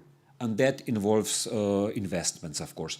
On one hand, you have to stop or reduce or severely limit the investment in infrastructure that supports traveling that you don't want. It would be cars, of course, and so on. And on the other hand, you increase the investments and possibilities for more greener modes of travel. That sounds very obvious, that sounds very logical, but if you check the news of today, you will see that on the evening news there will be a report or discussion about widening our highways, which is a giant step in the wrong direction, and I would bet you won't hear much about the potential investments in railways and so on. And that is the answer. It's at the end of the day, it's also a political question on where to target policies and, of course, investments. Yes, thank you very much. Well, maybe Tina, if we can have the same kind of question to you, but how do you think that the Erasmus program can address also this question about basically taking into account each organization or each person's specificities in this, also in the criteria that you have in the program? So in Erasmus Plus program, we have different mechanisms. So you will get some extra funds if you choose to travel green. You will get extra funds for travel days, so up to 6 travel days if you choose to green travel. But as I said, one of the priority is also inclusion. So we also have inclusion support for disadvantaged participants. So we can do both hand in hand, so that we cannot, we will not leave anybody out. And also we consider green travel if you take more than 50% of your travel in a green way. So it's not necessary to travel the green 100%, but more than 50% of your journey should be considered green. So if you live in the north of Sweden or somewhere in a very rural place, you can use the car first and then... Yes, or take plane to come to the mainland and then take a train to travel around Europe, inside Europe. Yes, thank you. And the funding you mentioned, so it's regarding, it funds the mobility, so you give extra funding so that the extra costs can be covered? Yes, it depends on a distance band and you get different funding. It depends on the distance band and depends if you choose green travel or normal travel. Yeah. And also you get some remuneration for those extra days you spend. Yes. You can travel up to 6 days and you get funds. And when you mention inclusion, what do you mean by that? Is it in the regarding questions of mobility? Also, it's one of the 4 priorities in the program. So it's considered everywhere. You know, if you have some kind of disadvantaged participants, or if it's a thematic, if you tackle this theme, so you also can get, if you have this kind of participants, you can get inclusion support and help them to travel, that we will not exclude anybody. Yeah, as far as I'm aware, also in the Culture Moves Europe program, which is supposed to be the Erasmus for culture, but with a lower budget. So funding mobility in the cultural sector, it's also in the criteria that, you're encouraged to travel greener, but the more you use the train, the more budget you get for this. And also if you travel with your family or with your kids, or if you're disadvantaged in some ways, then there's some extra funding for this. And we are trying to pass the message to our applicants and beneficiaries that don't think just on travel. Please think green before, during, and after the mobility. How you prepare to your mobility, don't print tickets, use public transportation, less luggage, and then during the mobility, use, I don't know, bring with yourself recycled shopping bag, use tap water, shop in second-hand shops, this kind of. And when you come back home, please pass this message, good practices to others, you know, to influence on others. It doesn't cost much, but it can mean a lot. And also I'm seeing more and more projects now that take into account this mobility. So for instance, when there's a long travel over a couple of days from, I don't know, Western Europe to very Eastern Europe, of artists or cultural professionals who try in some way, which is not always easy, but to take advantage of maybe the stops they have in different cities, or basically to use this mobility also not only as a means of transportation, but to take a wider approach to this. And wider use of it. Be an example. We as an organization, we are trying to live those kind of standards, green standards, you know. We are organizing, I don't know, events on a green location, using local, ecologically produced food. Every time when we plan an event, we are giving some kind of instructions to our participants. Please use public transport to come to the event. We will use the local produced food. So we are trying to pass this message throughout our daily work to our potential applicants and beneficiaries also. And we have one internal initiative in our company. We are a public body, that we have 1 month initiative that it's called Pripelji srečo v službo. So it's bring the luck in your work. So we are trying in this 1 month period to come to work as green as possible. So use bike, public transfer, bus, train, car sharing, and we get some small prizes, and you know, it's just one time. Yeah, raising awareness. Raising awareness, yes. It's. I think it's let's stop talking and start acting. You know? Yeah. And Gabriele, what do you think? How can we have this more systemic approach also to the questions? What changes do you think we could or should be done in order to ensure that in the cultural sector these responsibilities are shared between stakeholders, including funders, but also artists, venues, all levels of stakeholders? I will build upon what Tina was just saying now. I mean, because at the end of the day, the change starts from within ourselves, within our organizations, and from the lower hanging fruits, as was evoked before. Of course, before I was addressing the bigger picture, the policy goals and the way we interact with them, the advocacy pleas we make vis-a-vis the EU political establishment, but at the same time, as cultural networks, and Elena before was referring to the fact that if you work with the international cultural cooperation, of course, your carbon footprint tends to be quite substantial. And as cultural networks, yes, I mean, our carbon footprint also could be diminished. At the same time, there is a value we all need to preserve, and that's the very value of the all European project. It's a project about tearing down barriers. I mean, I was young, but yesterday when I was crossing the border, I remembered when between Nova Gorica and Gorizia, they took down the barrier on the 1st of May 2004, which was a symbolic move, but I mean, Europe is about connecting us. So at the same time, we need to have in mind that value when sketching out our practices and make them more sustainable.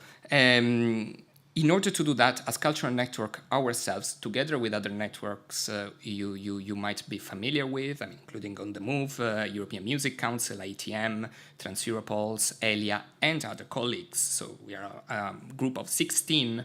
We are at the moment developing a peer-to-peer learning process, let's call it that way. It's in implementing in our own practices the eco guidelines that were developed by the Shift project, funded by the EU.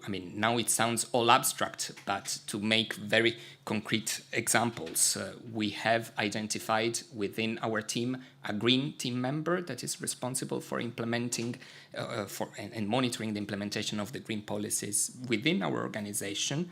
There is, of course, the part about communication and raising awareness, but being even more concrete, I said before, we do not take flights with layover. We tend not to take flights and to prefer more sustainable means of transport, like the train. We use a calculation similar to the ones that was shown before planning our travels and then reporting when we are back. When I'm back on Thursday, I will report about the CO2 emitted through my travels.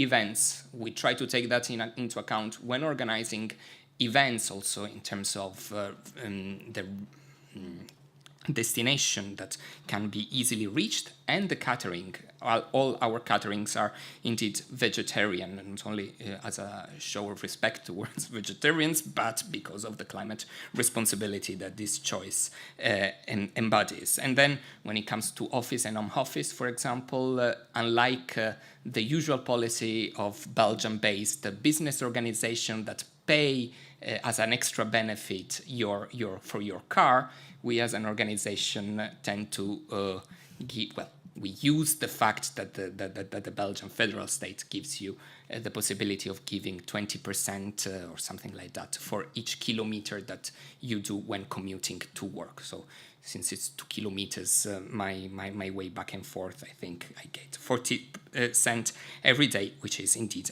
a benefit that makes sense more than the corporate car I was referring to. And then there is the whole conversation about Creative Europe, about what our advocacy work vis-a-vis the programs is. Of course, I see a limit when reading the latest policy documents commissioned by the European Commission, so not yet a Commission document, that it focuses solely on the transportation mode, without taking into account all those things that you, Elena, were referred before. For example, what you do while traveling, and while traveling in a more sustainable way. And what needs to be upheld there, and it has been echoed very much today about the inclusion, is indeed that we are in any case confronted with a union of 27 member states, and the concrete situations of each and every of those member states tend to differ a lot. 3 years ago, we monitored the funds devoted to culture in the recovery plans of every member state. We had extremely good examples and no examples at all. If we transfer that to how the green policies impact on the cultural sector, we might well see that some Western European states, I take as an example the good practices that about Belgium were referred to before. Some member states can be more, the culture and creative sectors of some member states can be more advantaged than others, or let's say the other way around. There are sectors in some member states that are more disadvantaged.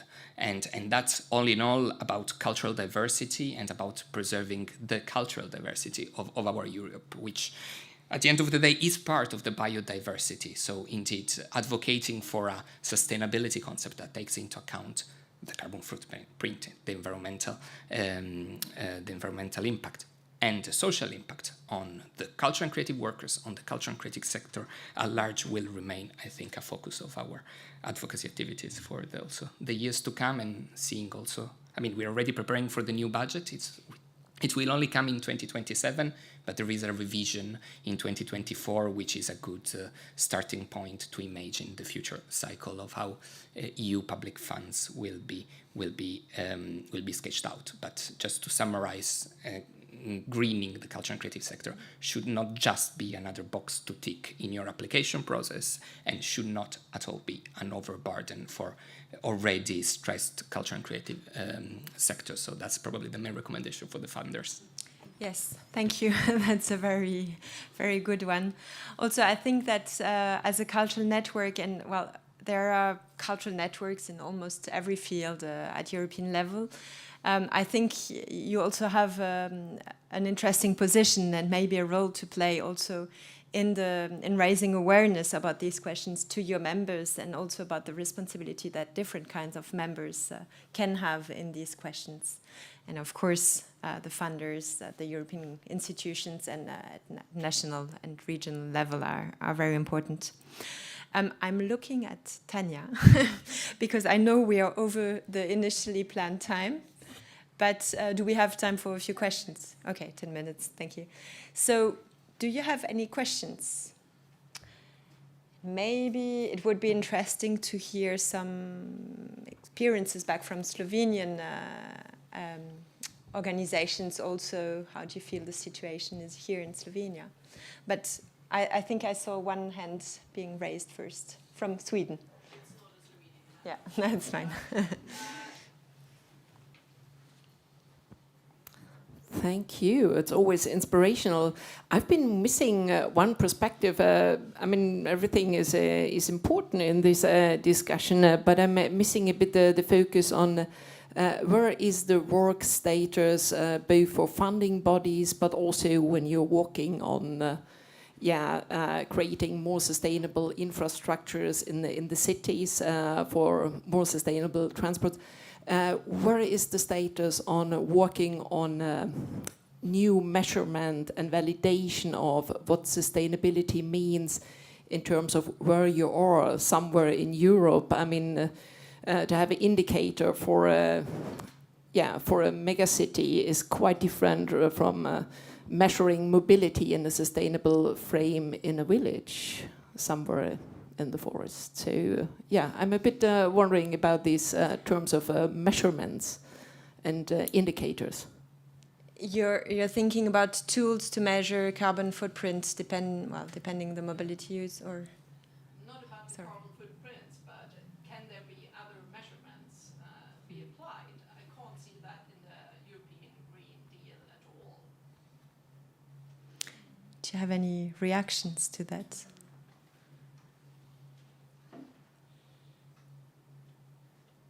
I'm not sure the question was fully understood. Is it? I'm not sure either. I mean, Measurement other than the CO2. Basically. I see. And how can you apply this approach to larger cities on one hand and to more rural areas on the other? No, what I'm wondering is because we are talking very much about reduction of not sustainable mobility. But we are not talking about increasing access to alternative mobility in regions or in structures where you don't have access to this alternative mobility. So then, of course, you also need to take different indicators to value sustainability if it's cities, if it's villages, if it's regions, to measure the efforts being done on sustainability. If you don't have the same kind of infrastructure, so to reduce the carbon footprint is, of course, a very clear measurement, but you can't measure all of this more qualitative indicator. So is there any discussion or anything that is changing in the guidelines or in I mean, I can give a few examples of what our approach is, because we are working in larger cities, although in Slovenia there's not many larger cities, of course, and we also work in quite rural areas. And the thing that is, of course, the starting point is different. You know, if you check the Ljubljana historic city center, much lower amount of people would use car on a daily basis. If you compare it with the outskirts, the amount of people using cars will be higher, of course. And if you compare it to a rural area, of course, it will be higher. No surprise in that. But still, if you check the distances people make with cars locally, still quite a significant share of daily journeys in rural areas would be short, actually, you know. So you can replace part of these journeys by cycling, by walking, and so on. And then you have new means of travel, like electric bike and so on, that make these journeys longer. That's one approach. Of course, as I said, the starting point is quite different, but you can still reduce the amount of people using cars on a daily basis. And the second thing is, what you want to diminish is the people traveling in cars alone. So here you have a bit of a potential, because sometimes some areas they have public transport, sometimes it's very well functioning, but of course you have other cases in which they have a very low frequency of public transport and back connection and so on. And in case of that, you try to reduce a bit the amount of people traveling in cars alone, and to support or facilitate people traveling together. And of course, you have many ways of doing that. On one hand, you have the usually quite simple web applications that make it quite easy for people to share rides. But on the other hand, you have also a bit more complex approach. For example, the employer rewards people that, or employees that would come to a certain point, I mean, to the location of work together by car if they're from some more remote areas. Did I answer at least partly your question, or was it something else you were looking for? I've been more looking about a policy level of finding new indicators for sustainability. Okay. I don't think we are on the right position. Yeah, we are not the policy makers. No, but it's true that the overall Green Deal is about, I mean, the very indicator is becoming climate neutral by 2050, and the CO2 is the main indicator.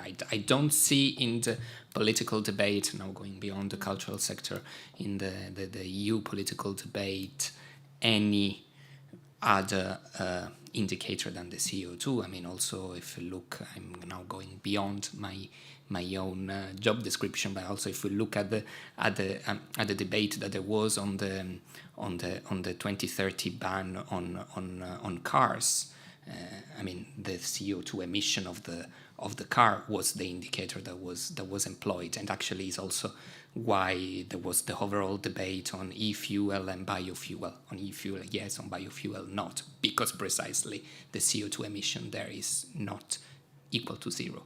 But I get your point that in the EU, that is the overall indicator. Perhaps we would need a scientist and a climatologist to tell whether there are other viable indicators to employ. But also, if I see the new European Bauhaus, we have not mentioned it, but the European Commission has made it. It's very much architectural focused, but it has made it its own way to bring the imaginary of the Green Deal to concrete terms. And there is a lot about the infrastructure, the way we are building in the future, and of course also, and I mean, in the Nordic countries we have very interesting examples to quote that, to refer to.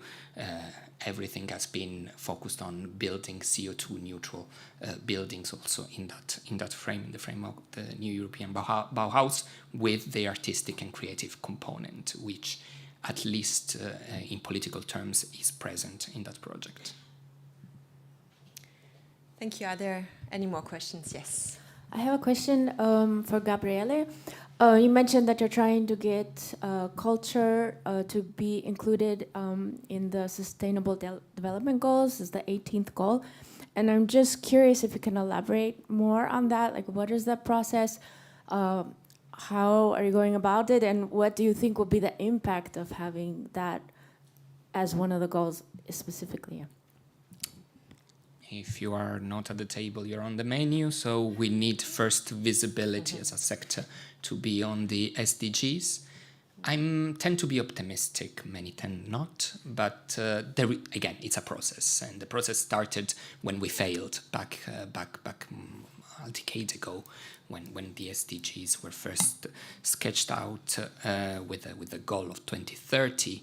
And the process didn't stop there, but actually continued. We are part, together with the International Music Council, which is based also in Europe, in Paris. We are the two Europe-based partners of a global coalition of other networks from everywhere in the world, from the Americas to Africa, that is advocating then not in Brussels, not before the institutions, because we do not need to preach to the converted, or perhaps we still need so that they do not forget what is the main request, but we advocate together with this group vis-a-vis the forum there is the United Nations and UNESCO. UNESCO is, of course, an ally, so we need to go beyond UNESCO in a way.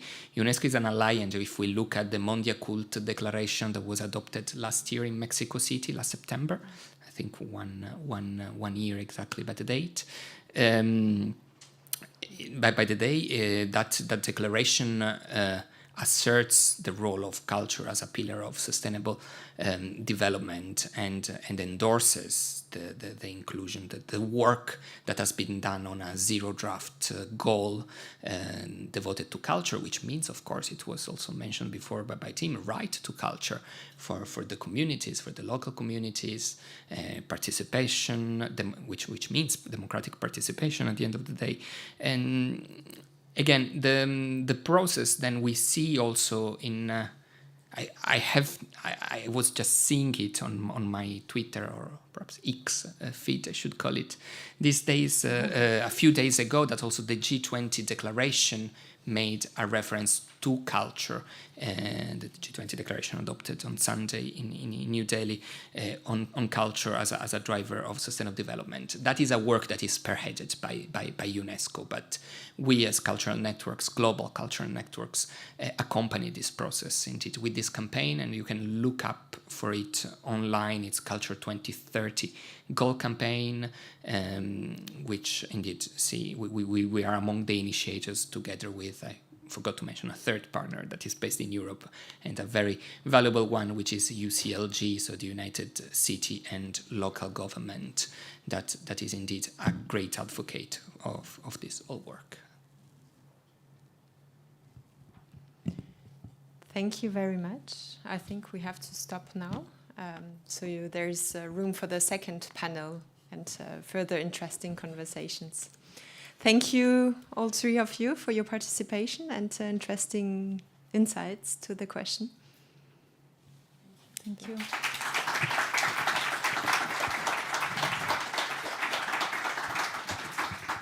It was a pleasure. So thank you once again, Gabriele Rossana, Dr. Aidan Cerar, Tina King, and moderator Helena De Winter, for your thoughts and insights during your interesting policy-orientated top-down session. Once again, another round of applause. Now we will have a lunch break in Mala Galleria, small gallery. And before we continue at 12:45 with our next panel, of course, we are inviting you to have a lunch. Please use the elevator, and the only thing you need to know is go down.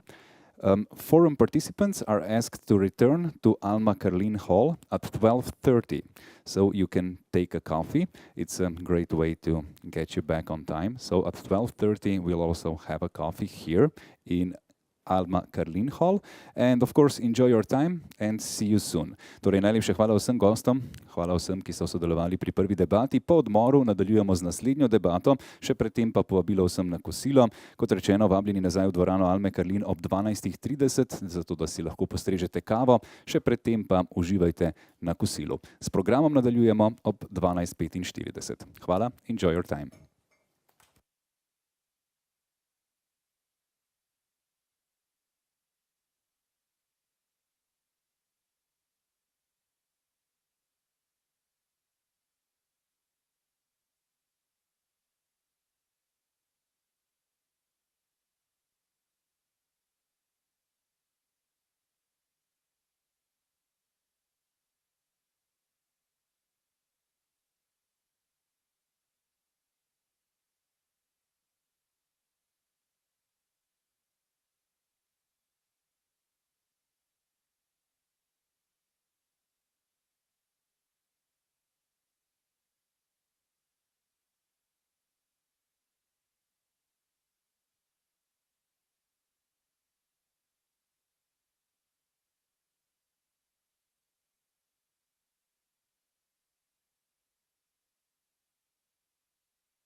Ena, dva. Super. So, dear guests and visitors, welcome back. I hope you enjoyed the lunch. You did? Yeah, it was perfect.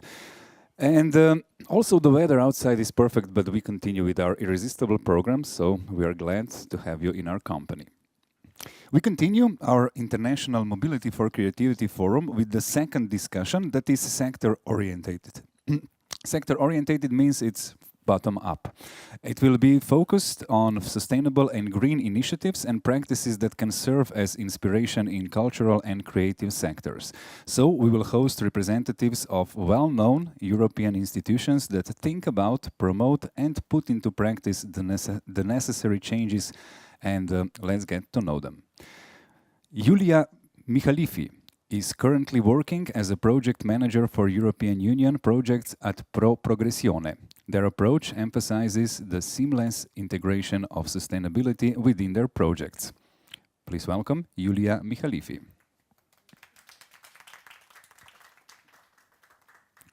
We invite also Birgit Berndt. She's an artistic director for dance at Norrlandsoperan since 2014 and responsible for the artistic program and international collaborations in Umeå, Sweden.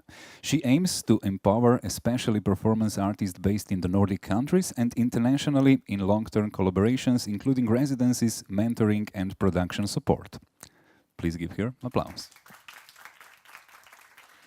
We are inviting also Dusan Doc. He's a curator at the International Center for Graphic Arts in Ljubljana and responsible for coordinating MGLC Švicaria, a creative and residential center. Currently, he is engaged in the Creative Europe supported project aimed at developing a model of sustainable management of residential centers to foster sustainable artistic practices and enhance career opportunities for artists.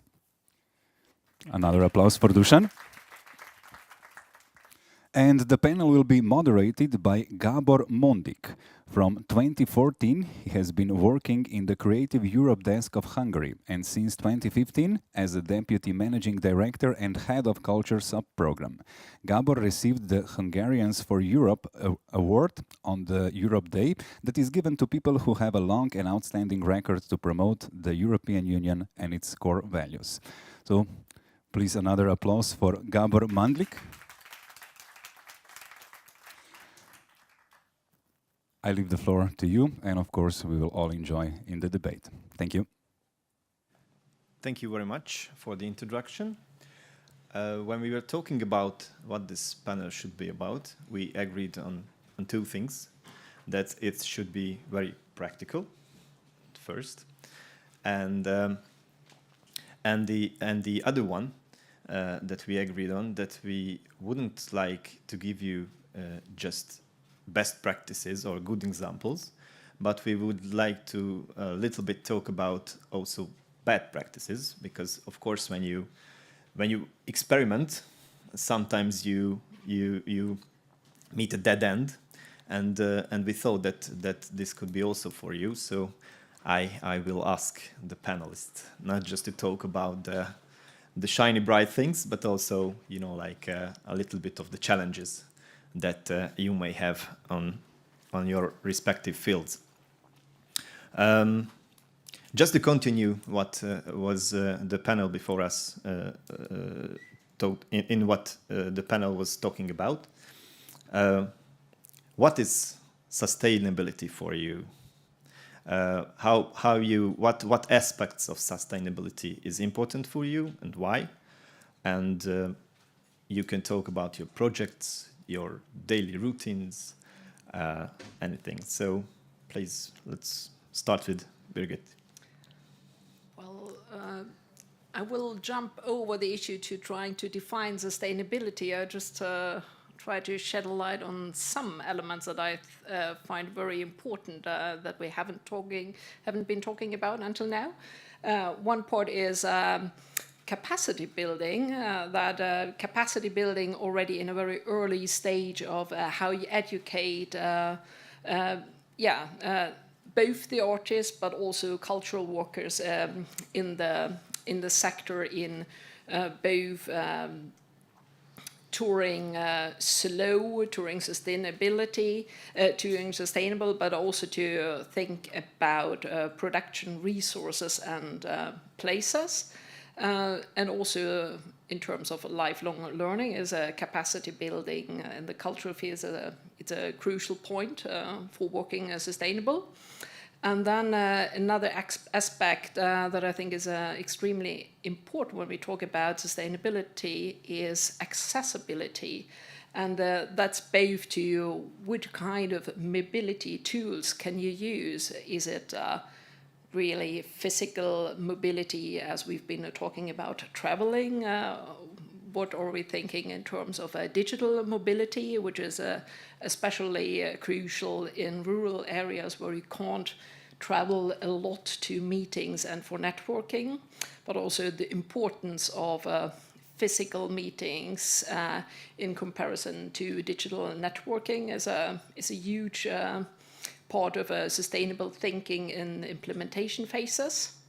Yeah, these two parts. And the third point that I think is crucial for sustainable working in the cultural sector is collaborating in very many perspectives, both to create a market, to create sustainable solutions, both in the production process, but also in the touring and distribution and dissemination process.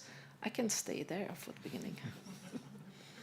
I would like to add to what you just said, that sharing the best practices is also really good among collaborators or among partners, because then there are many things that you experienced and it can be good or bad. And then if it's bad and already someone tried it, it's good not to try it again, or maybe even come to a common solution to that problem that more people are facing. And regarding the other topic you mentioned about capacity building, Pro Progressione deals a lot with that topic, and with many of the Creative Europe projects that we do, we try to tackle that part, and it's every time we are getting more and more involved in all the sustainability topic, but not only green sustainability as we're talking about, but more about social and economical sustainability as well. Maybe I can simplify a little bit, because I like to speak in structures and with very simple keywords. For me, being sustainable or sustainability is always connected with a project. So I'm always asking myself, for example, whether the production within the project is sustainable. Is it green? Is it somehow locally oriented? Are the artists aware? What are they doing? Are they polluting the environment? Are they visually polluting with the work they are doing? That's one aspect of being sustainable. Then the other is, as also Birgit said, it's about partnerships and relationships. Are they sustainable, or this is just for one time? Is this just for this project and then we just say goodbye? It was nice to collaborate, or it was not so nice?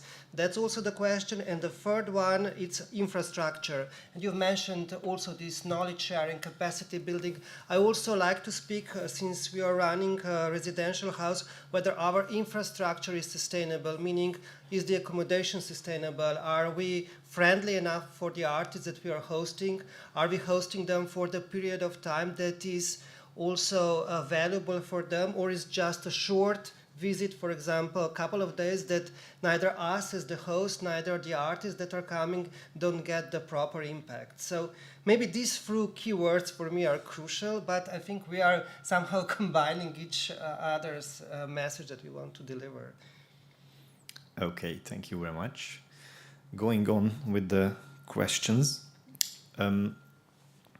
At first, this may sound a very broad question, that what is the role of the cultural sector, and in how to put it, promoting sustainability? Is it the right thing to say, to promote sustainability?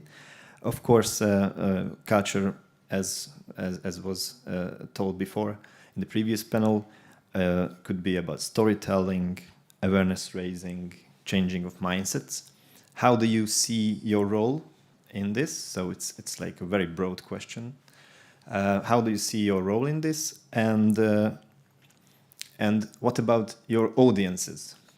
Because of course it's not just about you, because your projects or as an institutions, you have an audience, and of course you have a large impact on your audiences. So how do you see your role? I think we are, as also Tim mentioned, with this example about the glass of water in the movie, I think by giving the example, it's one of the main ways.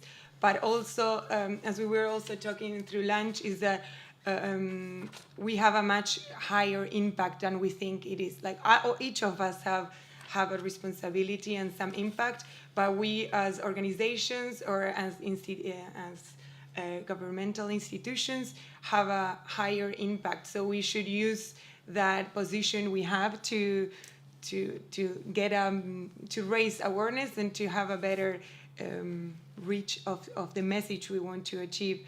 And in Pro Progresiones situation, I can say that it's not only like our main audience are people from the cultural sectors, being artists, or so it's not the final person or final consumer of culture, but this intermediate person. And it's not only about capacity building and doing workshops and so on, but also, for example, in one of our projects, the Be Green, we are going to camp in tents, and it's very sustainable. It's going to be a challenge because we are also used to some comfort, but it's going to be part of the festival.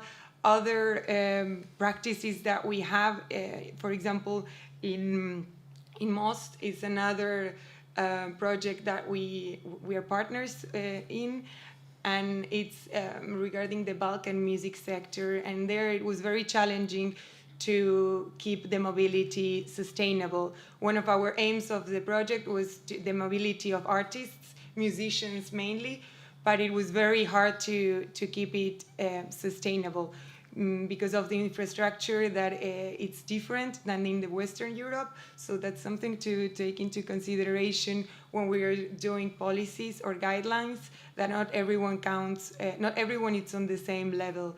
And we encounter, the trains are not so good, the roads are not so good, and then maybe one musician would have to travel quite a lot to get to their shows while they were touring. I will step in here, right? I mean, if we were talking about mobility by train, which is a big issue in all of the countries we are representing here, I guess, I think to create visibility for a lack of sustainability and for a lack of infrastructure is an important point in the projects that we are handling. We've been in a European project called Rail to Dance, which included a 40 days train ride, very sustainable for the artists, but also teaching the artists and the involved cultural workers a lot about the limitations of both the international collaboration between the traffic and transportation systems, but also the challenges of, I mean, all the artists are for ages screaming for long touring, but then if you have a project that is really putting the emphasis on being on the road for a very long time, you're suddenly meeting very new challenges because mobility comes also with a cost due to quality, but also what happens in a collective that is on tour for such a long time. How is the energy changing? But also these incredible chances to meet local audiences and dance communities in a much longer time trajectory. So the touring was had stops of 4 to 5 days in every tour stop. So people from the local artist communities were joining the travel to the next stop. So you could really experience the limitations and also illustrate the challenges and the opportunities of mobility in the creative sector.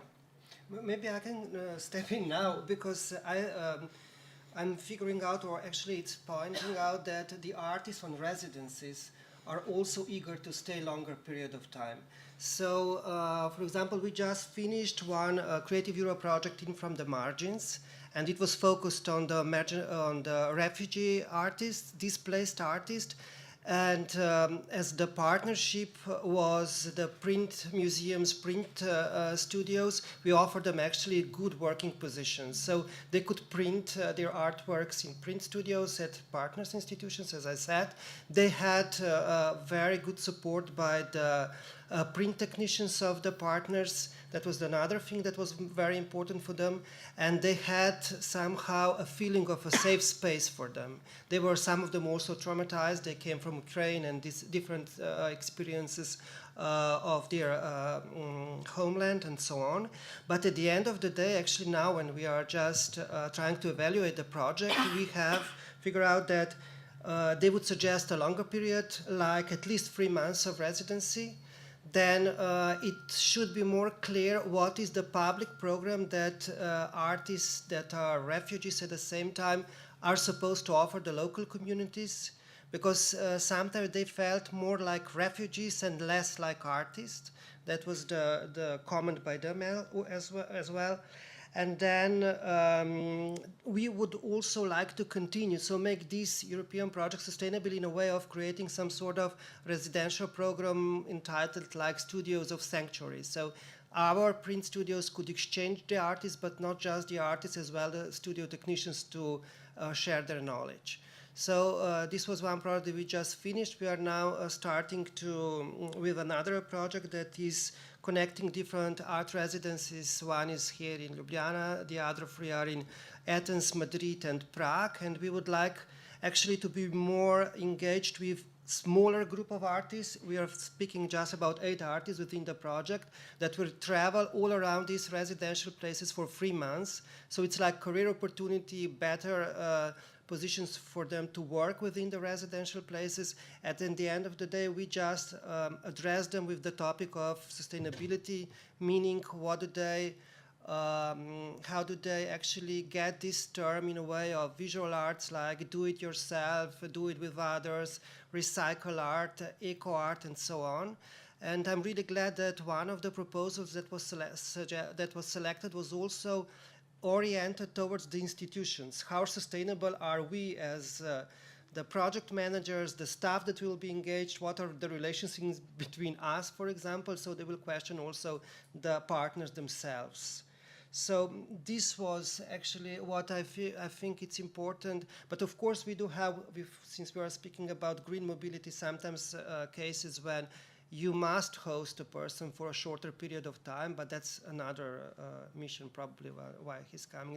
This happens a lot since we're also the producer of Ljubljana Graphic Biennial, but we also here, at least at this edition that's opening on Friday, try to engage the artists to come to Ljubljana for a longer period and to connect with the local artists and really produce something here, not just transfer the artwork. Okay, as far as I understood, you were all talking about mainly, not just, but mainly about, you know, the project audience, like the artists themselves. But what about, let's put it this way, the general audience? Is it something that you can tackle? I mean, that maybe not the productions should travel, but the audience should travel, something like that. Do you have something to add on this topic? It's a favorite topic for me, so I really need to say something. I mean, especially when you're walking in more rural areas, I mean, mobility costs and also how to move artists or audience, it's a key question. Our costs for mobility are around 70% of the whole budget. Everything else is like production and costs for artistic fees. So it's really a key question. So it's always a question, should the artist travel or should the audience travel? So we are very often using, pure distance measuring and checking where are the crossroads between different small places to check is it worth to have travel support for the audience to these smaller places, or will it be necessary to transfer the audiences always to the major cities? So our region is like 1,500 kilometers long. So when we are touring, we are really touring from one place to the other in one day sometimes. That also means that very often we try to organize mobility and shuttles for the audience to very small remote places, but that are geographically much more fortunate. So also to shift the measurements a bit about not creating a center in the center, but also to creating centers in perspective to means of transportation. In our case, usually in my projects, we don't really work with the final audience, but there is one project in which we do. It's called Sparse Plus, and it's about taking culture to the rural area. And in this case, we are bringing the performance to the countryside. And it's a part of Hungary. It's a region that it has less infrastructure, and it's a little bit behind other regions in Hungary. So it's a very important opportunity for people living in these villages.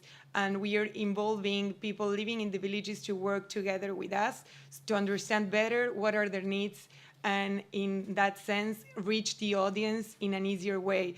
Not bringing something that we think is good, but bringing something the audience is looking forward to, or it's a topic that is engaging them. And then in this project as well, it's very important, this whole topic about how the audience reaches the performances. So there is always a survey when they leave, and one of the questions is, how far did you have to travel to get here, and how did you travel? So in this project, we are dealing with this topic like this. I mean, I cannot have such a good practice within our institution that besides touring exhibitions, for example, but since we are the public institution located in the capital of Slovenia and dealing with the biennial as a large-scale manifestation, it's really sustainably questionable, and I think the biennials are now in a threshold how to become more green, not just meaning the mobility, for example, but also the production. Maybe in this case, this year, actually, since we are a lot working with the art director is coming from Ghana, so he selected a lot of artists from non-EU countries. It's a different case, but we just try to be as inclusive as possible and host all the artists that were somehow willing or had time to come. So even not just for the open, maybe for the period of the biennial, but I think the idea that you mentioned, that touring the audiences within the visual art sector, it would be more difficult. But I don't even imagine. Maybe since we work in graphic arts, it's easier to transport the artworks. It's not large-scale installation sometimes, so that's at least, let's say, green mobility of artworks in a way.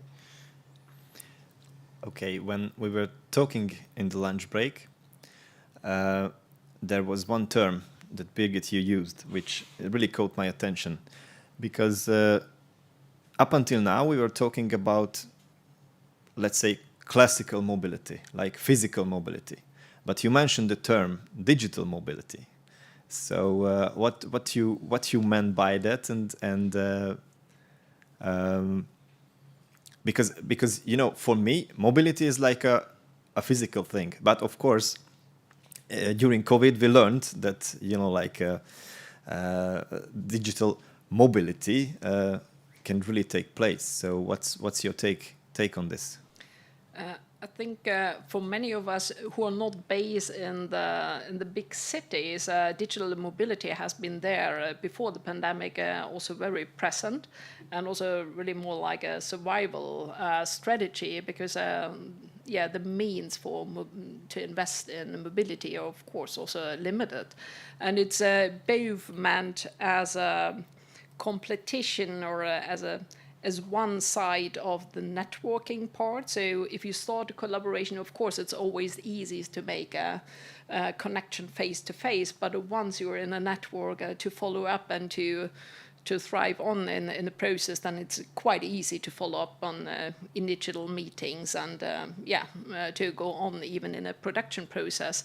But also when it comes to digital touring, I mean, in the Nordic countries, there is a lot of touring right now going on and development for artificial intelligence, virtual reality, to combine a live experience for the audience, but probably not to let travel the whole cast for a production if it comes to performing arts, which also makes this interesting question relevant.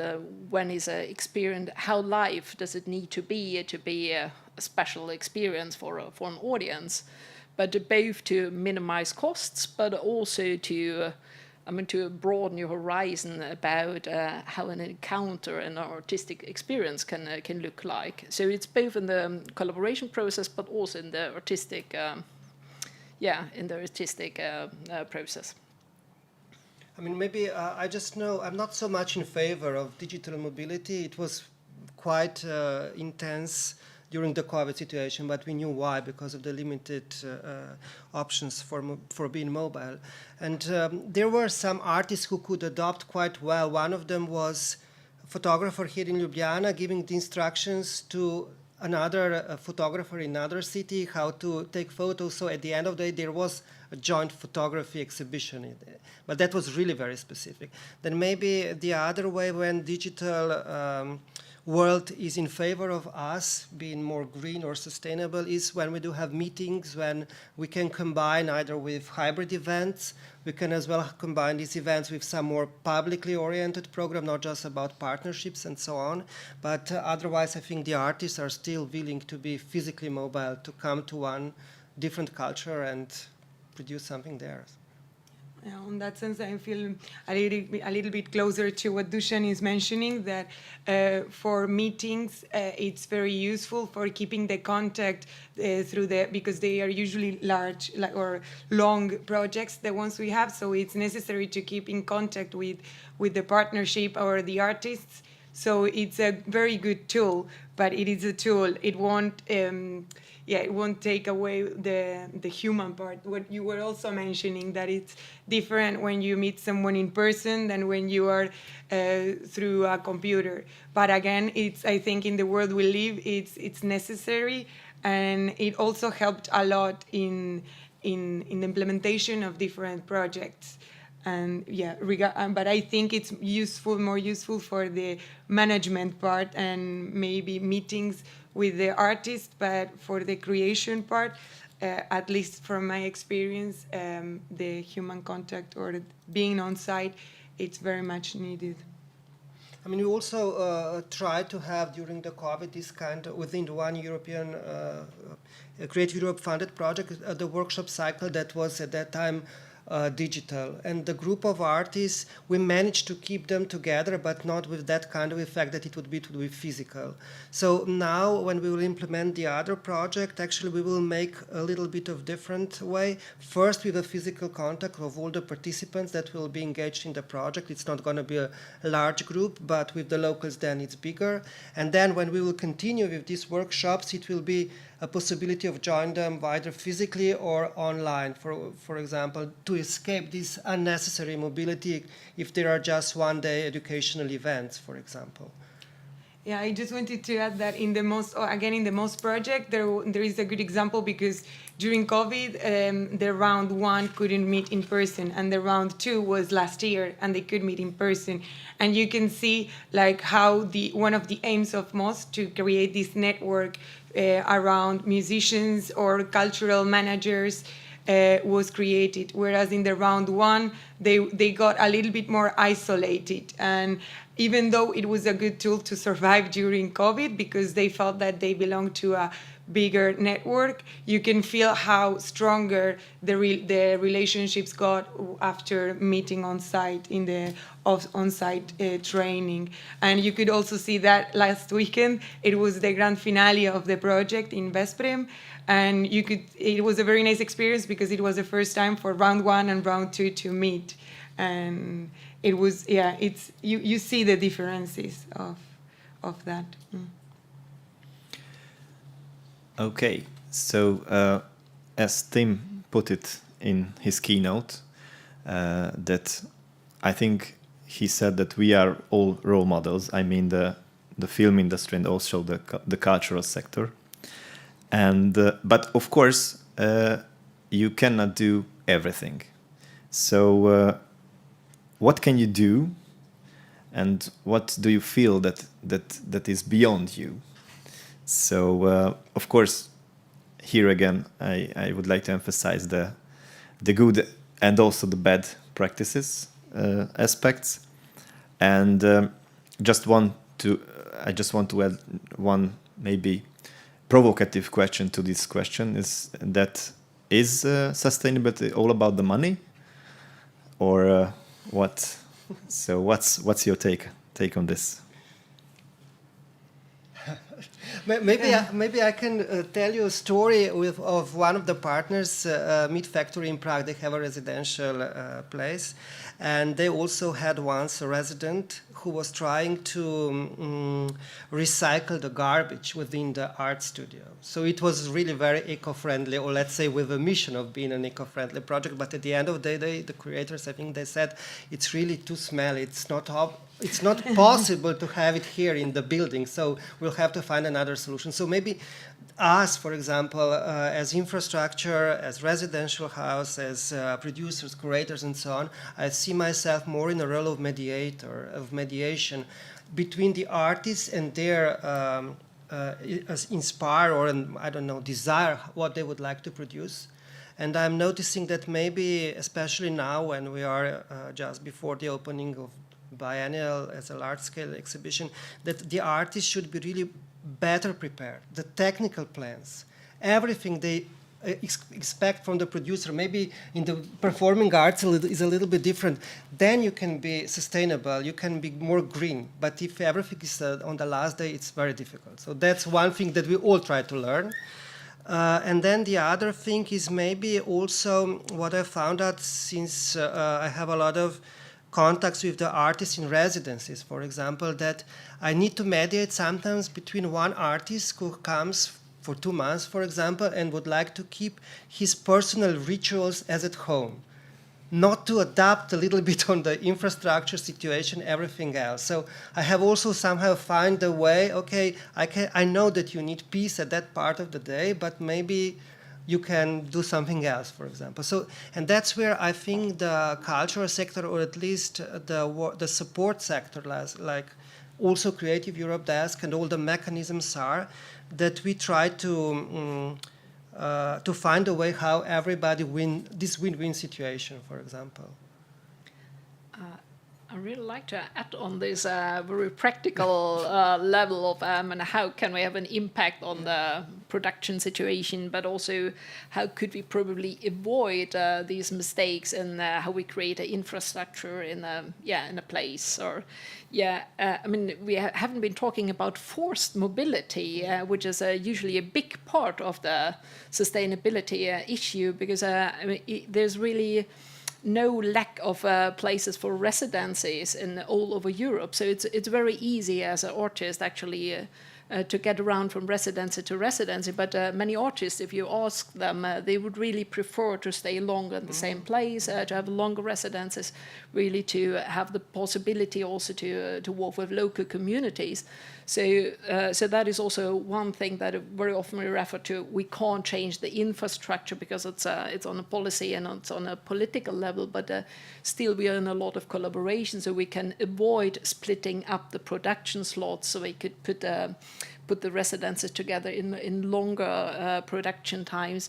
And we could also try to avoid unnecessary traveling by really minimizing from 5 residences towards 2 or 3, and also to promote and to be active in the lobby work for production centers that make also possible for people in a region to work on their home base without leaving their families, because that's also a big issue that's coming with the mobility and the sustainability, that artists are forced to leave their families for a longer time. And another thing I find interesting in this sense, also related a little bit with money when we're talking about mobility, is that if we can make processes easier and more simple, then I think people will be more willing to take those options rather than just take the plane.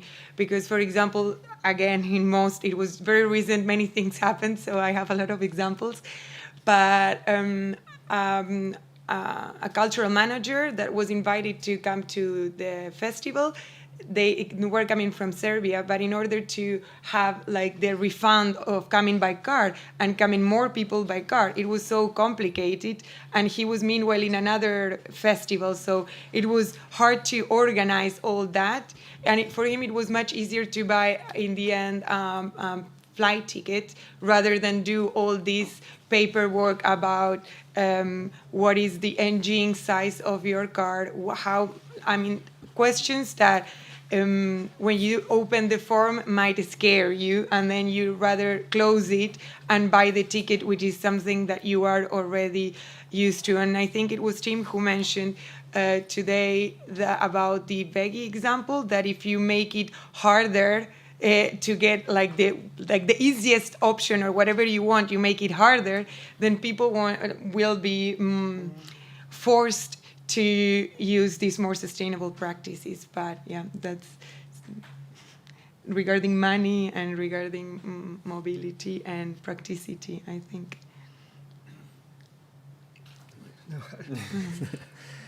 Okay, so I promised you at the beginning that we will be very practical.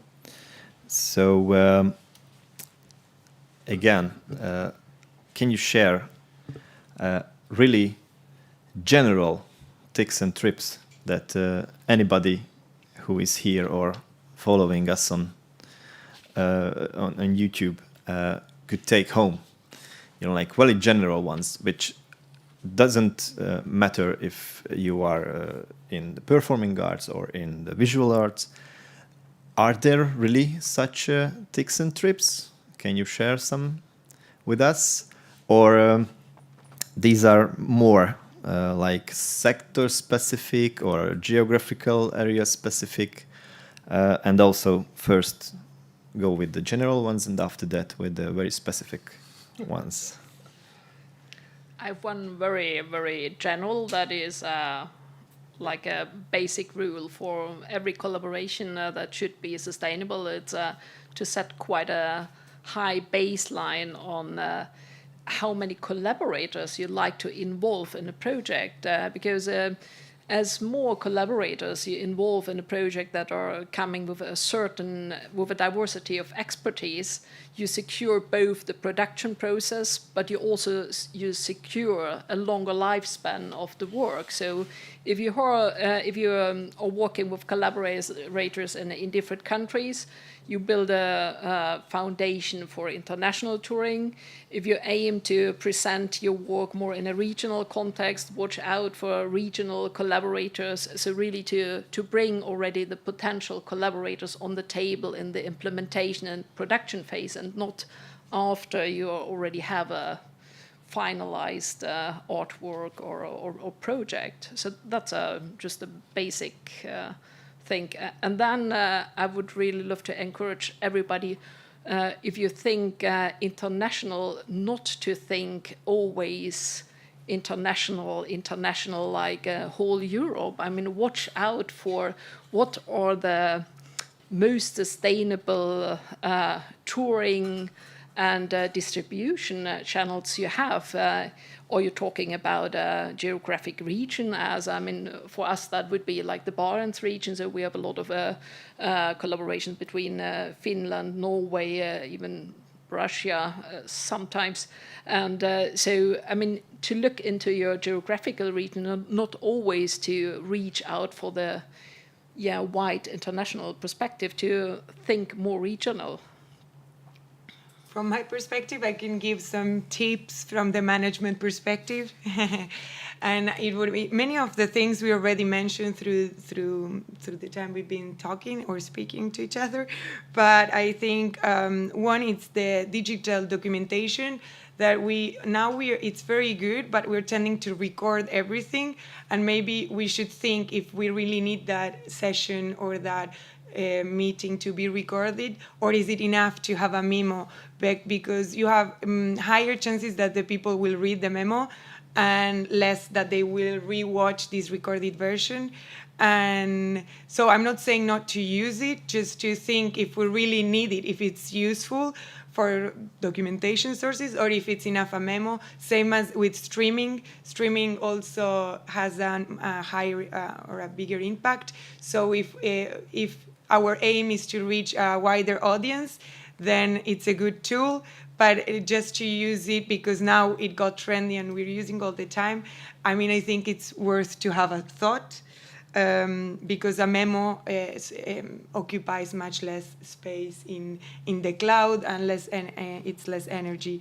And maybe another one, it's not only for residencies, but also for partner meetings or when you're part of a project. I think extended stays are more useful because then you can think your like you can put more things in one bunch, and then you can meet once and have a partner meeting and have a performance of your project or whatever your project is about, but combining different tasks in one travel. So you are making your travel experience more with a bigger purpose, and then your impact will be better justified.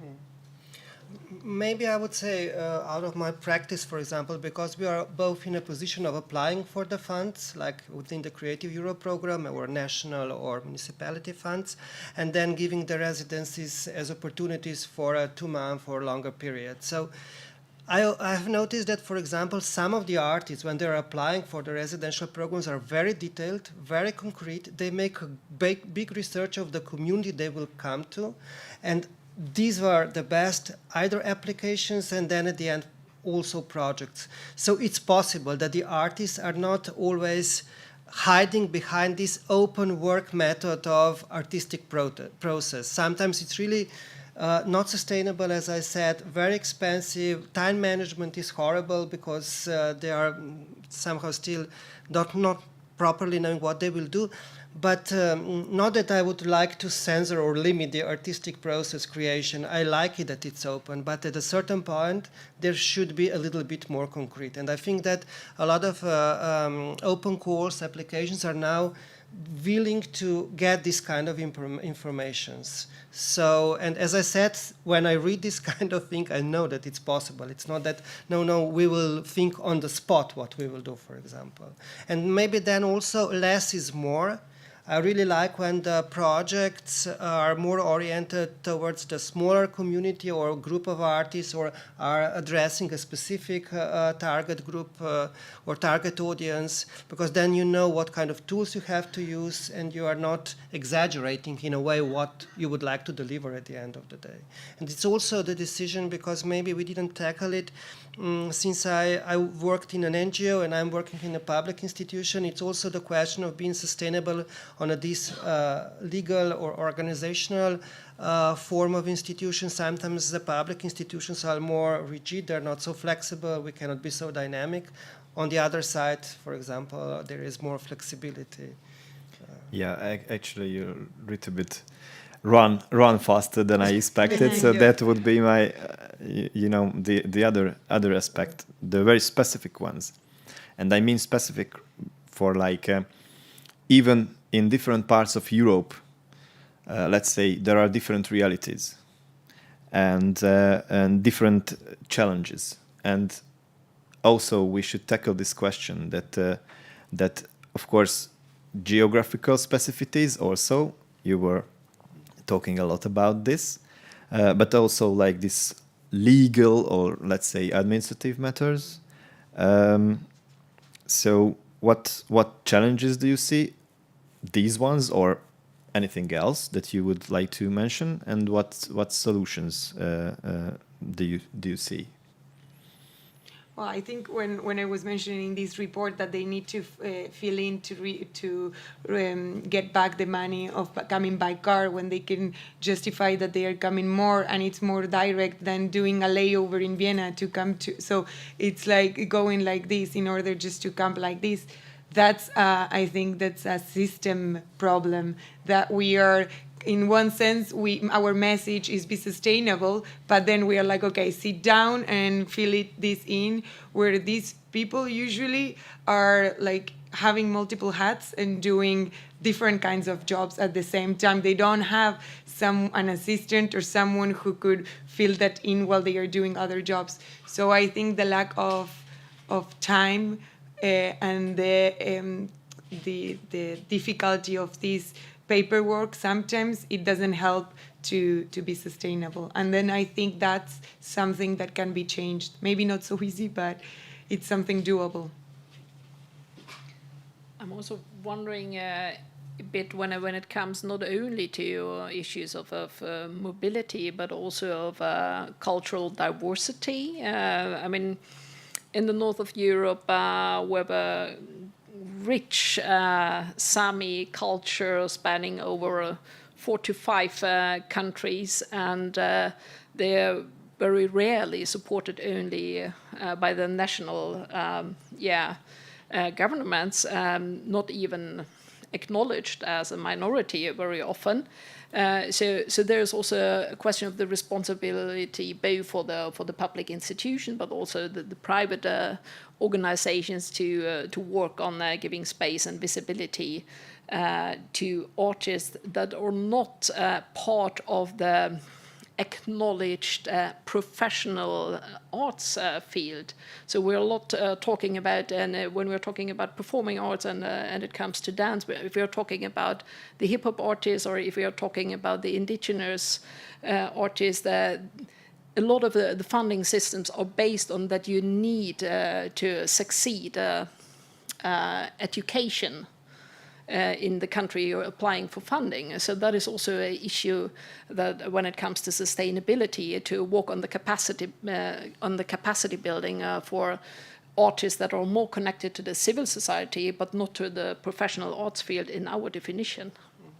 Maybe when we were having this in From the Margins, a big panel discussion in Edinburgh, it was also the same situation as you are now mentioning.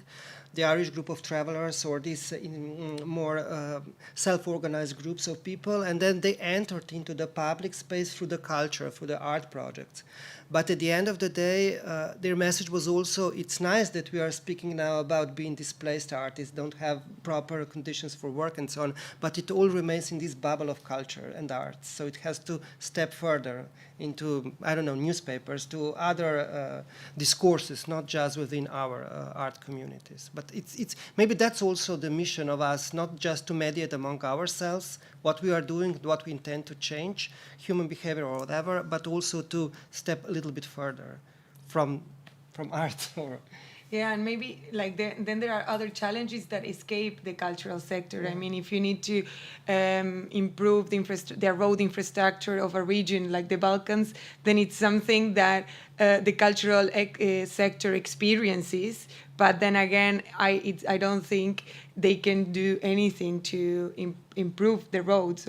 So I think then it's again politics, and there are other things involved in the equation. Okay, we were talking about before the panel. We were talking about a lot of things during lunch break, and of course now during the panel. Do you feel that we should tackle something that was left out now during our discussion in the past almost an hour, that you would like to mention? What's missing from this panel? Is there anything? I think there's something that we touched very roughly, but we were not really giving some examples for that. And we're very often talking about how can we make touring more sustainable. And working with international touring, but with smaller teams involving local communities. And so I just want to mention a production that has been hosted here in Umeå a couple of years ago. Portuguese choreographer André Urber. I think Katja has been part of the UCREP festival. Presented at the Gley Theatre.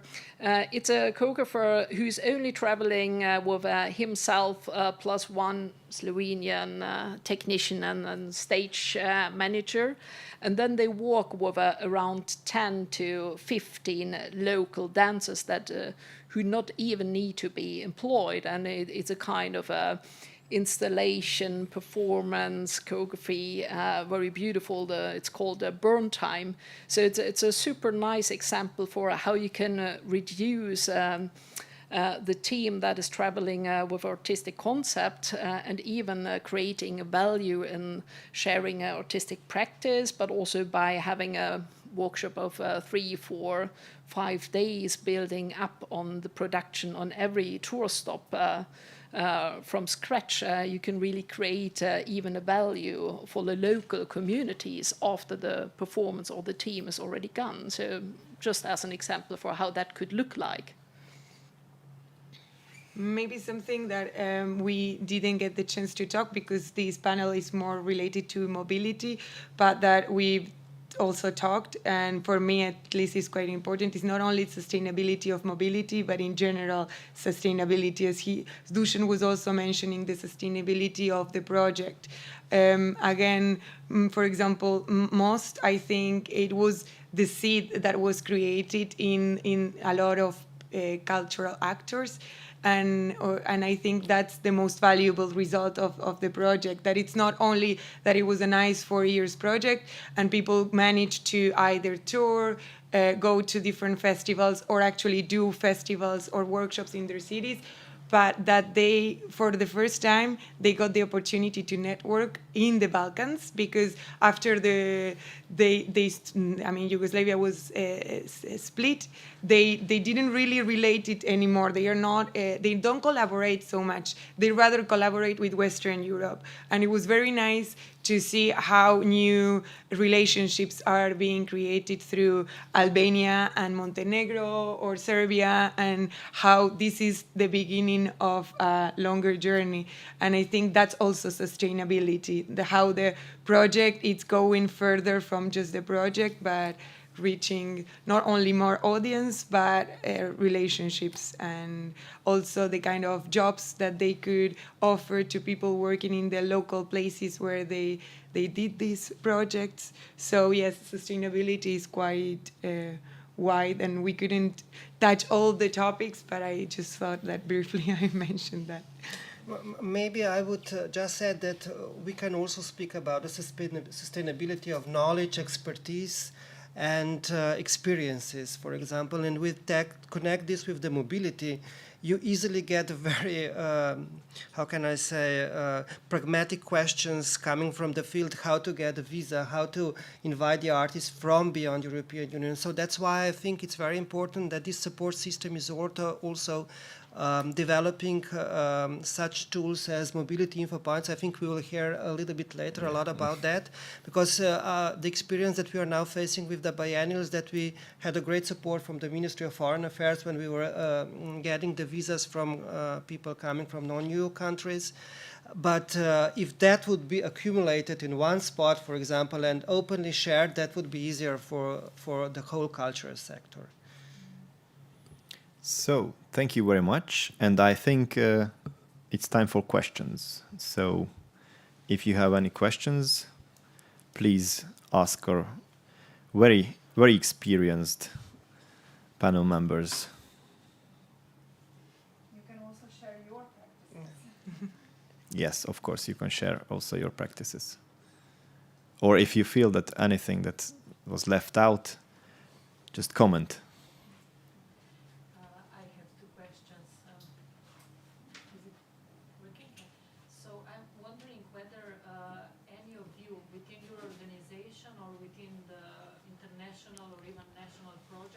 Are you monitoring your footprint, so to say? Are you collecting any kind of information. You mentioned that you are asking some participants, on how they traveled and what was the distance. So this is one question, and the other is whether you are noticing that recently there are changes in the funding mechanisms being on local, national, international level in terms of what Tim commented that they don't do. They don't financially reward if you are more sustainable because they find this is something natural that should be included in project design.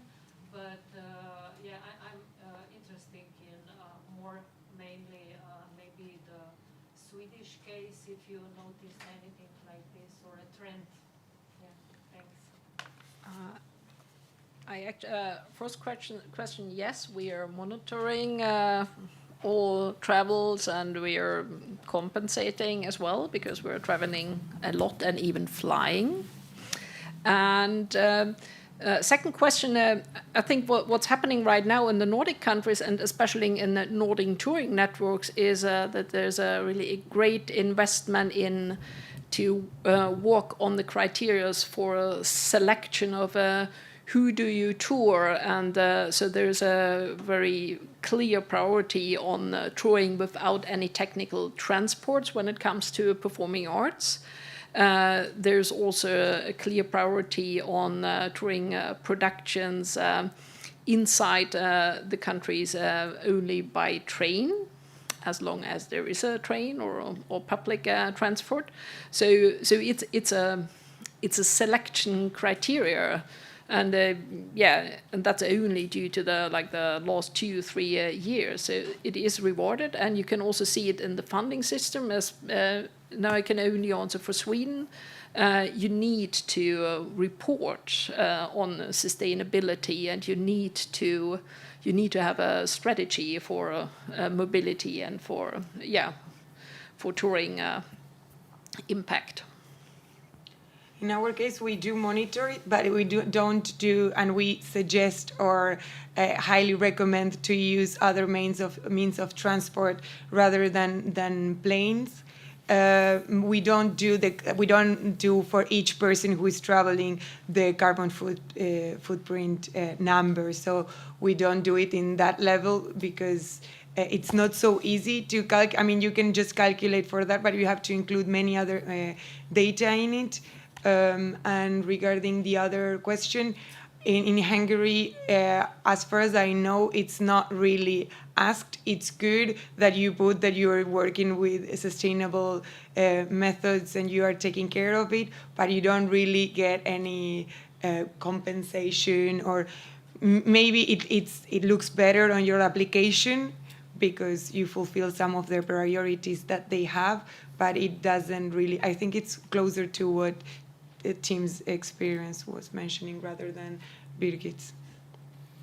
I mean, we don't do, as you said, the monitor in the carbon footprint aspect, but as we prepare the reports after these kind of big events, we always figure out how much money was, for example, invested into the mobilities, accommodation towards the production. That's already a little bit of some sort of indicator whether we were or not green, sustainable, and so on. But considering the funding mechanisms, I do think, as I'm not so much engaged now in the fundraising, but I think it should be more focused on the on sustainable aspects of the projects. Mainly, for example, when the artists are producing something or being abroad, like on the residences and so on, what they will bring to their own countries, how they will transfer the knowledge and the expertise they had. So I think it was a little bit, as I know, the mechanisms were supporting or somehow were more focused on the interregional collaboration, co-production, and so now this sustainable matter should be also more visible and important.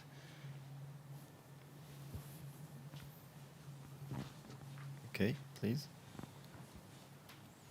Thanks. There is one aspect, and my colleague from UNESCO in Austria, and also on the MIP meeting in Tunis, where I haven't been, have organized also meetings and conferences on mobility, more on this scary question about global north and global south.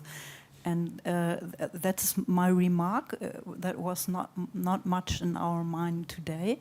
And we in our discussions were scared that the gap, even after COVID, became bigger, and also becomes more a norm not to invite people from the global south for different reasons, for financial reasons, for risk reasons, for visa reasons, and also for green mobility reasons, which they reflect themselves. And my question to you is, what are your experiences in your practice with this topic? In our case, most of our projects are European-based, so it's the mobility is quite easier because it's inside Europe. There is one project, though, where we are working with an African country. I don't lead that project, so I'm not so related, but I know that in that sense, even though the travel it's not so green, the importance of having those artists are making it up for that impact, because they are the topic are discussing about slavery. They are co-working together, and they were a crucial part of the project. So in that case, even though we have to face visa issues or more expensive flights and a higher impact, it was justified because of all the positive side that these people are bringing. And at the end of the day, I think it's like whatever we do, we are going to have an impact. I think what we have to think is whether that impact is worth what we are having and how to find it, but to see if it's really meaningful. That's in our experience. Maybe I can speak out of the biennial that we are now opening. It's focused on the legacy of the non-aligned countries. Yugoslavia is part of that, so also a lot of African countries, India and so on, are included, including the artists that are coming to Ljubljana. And then what's interesting is that a lot of art projects are dealing with archives, with this legacy from the history, and also tracing the mobilities that already occurred and then been somehow interrupted, and now are just maybe another creative impulse for engage the artists to be more mobile, to work more together. So this will be one of the options. But as I said, we try to be as inclusive as we were able. Also, thank God the funding was secured and so on. Otherwise, as I said, the message also could be to the decision makers of European programs to be also more in favor of mobilities beyond the European Union countries, and invite the artists from, as you said, from the global south, for example. Yeah, so-called, yeah. But I think it's also, I can confirm it's really a big challenge, but there's also something very positive happening there. Because, I mean, if I think back like 5 years ago, it was much more common that you could see a performance from Brazil or from somewhere in an African country has been touring to only 2 places in Europe. You don't see that that much more right now, because everybody is affected by the limited funding. So you're really forced to plan and collaborate more sustainable if you want to invite these artists. So I think it's also something good happening out of this situation for the sustainability.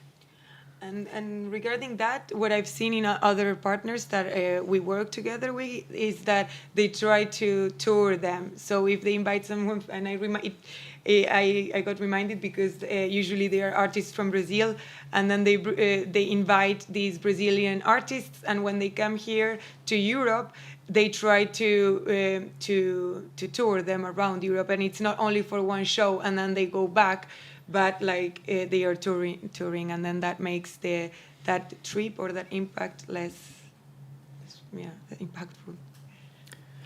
Okay, so thank you very much to this very enthusiastic panel. I'm guessing we could talk about this topic for like hours and hours more, but now we have to go with our program. So thank you very much, and enjoy the program.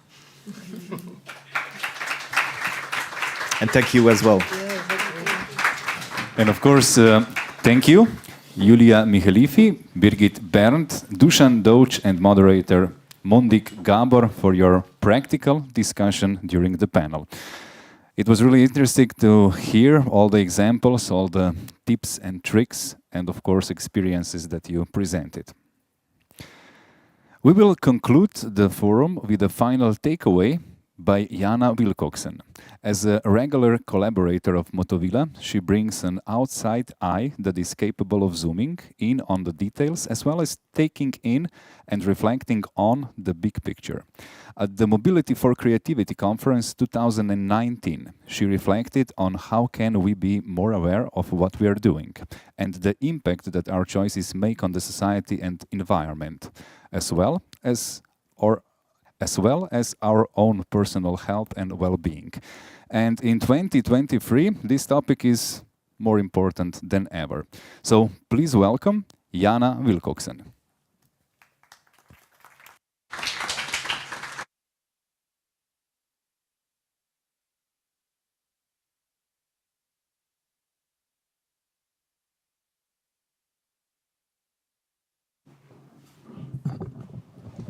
Okay.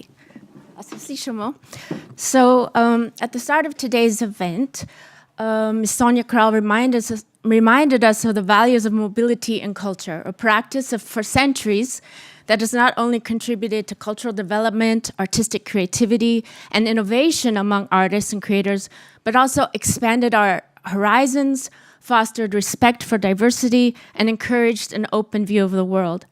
She affirms the Slovenian Ministry of Culture's commitment to mobility through its artists and residency programs and cultural fund that supports Slovenian diplomats and consuls so that there can be even another level of mobility among artists and on the more organizational level. With both of these programs being revised and upgraded in the last year. She warns, however, of the threats to mobility, which we heard about from many of our guests today, and they take many forms, from bureaucratic, legal, and taxation issues, limited infrastructure, and vulnerability to challenges such as pandemics and extreme weather disasters and natural catastrophes. She reminds us that democracy without art cannot exist, and without mobility, art and culture cannot exist. So the goal that we face in our sector is how to create fair and sustainable mobility and do the work that we want to do. The how of that at the Ministry of Culture is being also explored through European and intergovernmental working groups addressing the green transition and inclusion and in dialogue with the sector. And that dialogue is really key. So this event today is one such dialogue event, we could say. Matea Lazar tells us that the culture has a key role in changing society's practices around mobility. And in 2019, at the first such forum that Motovila hosted, we spoke a lot about slow mobility. And we could hardly imagine that less than a year later, we'd be confronted with the reality of non-mobility with the COVID-19 pandemic. And that actually showed us that when we're forced to, we can adapt really easily and we can develop. We had all these tools already available, but in a very quick time, we were able to shift. So it's like when push comes to shove, we can find new ways to innovate. And part of what Motovila seeks to do is encourage cultural organizations to think green and also realize that it is a challenge that shouldn't be placed on the overburdened sector as just another problem to solve with limited budgets, limited infrastructure, various possibilities of rural and remote areas. So again, with green mobility, it starts in our own organizations, in our own backyard, with our own everyday practices. And yet, cultural funding for it shouldn't stigmatize those who don't have access. We have to remember it is a process of becoming more green and must be integrated within national and international policies and with cross-cultural and cross-sectoral, participation and support. So I'm just reminding, because I know some people came maybe a little later, didn't hear these introductory speeches, and some of our audience didn't get to hear them because they were in Slovenia. So I wanted to go more into those.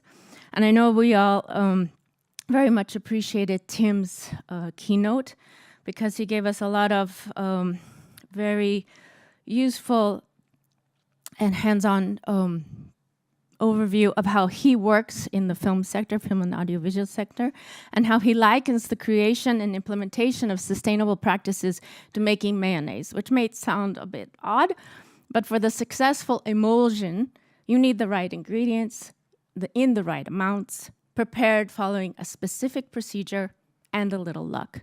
And he says for sustainability to work, we also need the kind of right ingredients, right amounts, a little bit of luck, and prepared in a very specific procedure. But that procedure is specific to each organization as well. And that is, I think, key to understanding how we might address green mobility, sustainable mobility, because it is something that is at the same time very individual, very specific to each organization, to each cultural practice, each sector, but we also have a reliance on a larger infrastructure, on systematic needs, on funding opportunities. So it's always a very specific dialogue back and forth among these two realms, or these layered realms. So what I appreciated about Tim's approach is that as sustainability officer at the Vlaams Audiovisual Funds, he works with film producers where they are, using the 17 Sustainable Development Goals as a framework for defining their scope. And as we heard Gabriele spoke about on this first panel, culture is a very big part of a lobby right now, the Culture 2030 goal document, and is worth reading and following up why culture is so important to be included in these sustainable development goals. Tim also reminds us that being hyper-sustainable at home doesn't compare to what we can do at work, and what we can do in our professional environments. As we said, as we are in a position working in the field of culture to be role models and to create a vzgled for other people. Slovenian word, sorry, English word just escaped me right now. So walking us through his value chain, we looked at the importance of school training and education, the importance of storytelling, how we can do the absence of product placement to also send a message, the importance of money, and the when, where, and how we do things. Going further, he showed with us several different calculators that he uses with film teams, or examples of calculators created for audiences to understand their carbon footprint and travel more easily, for example, to festivals or be a part of international large events.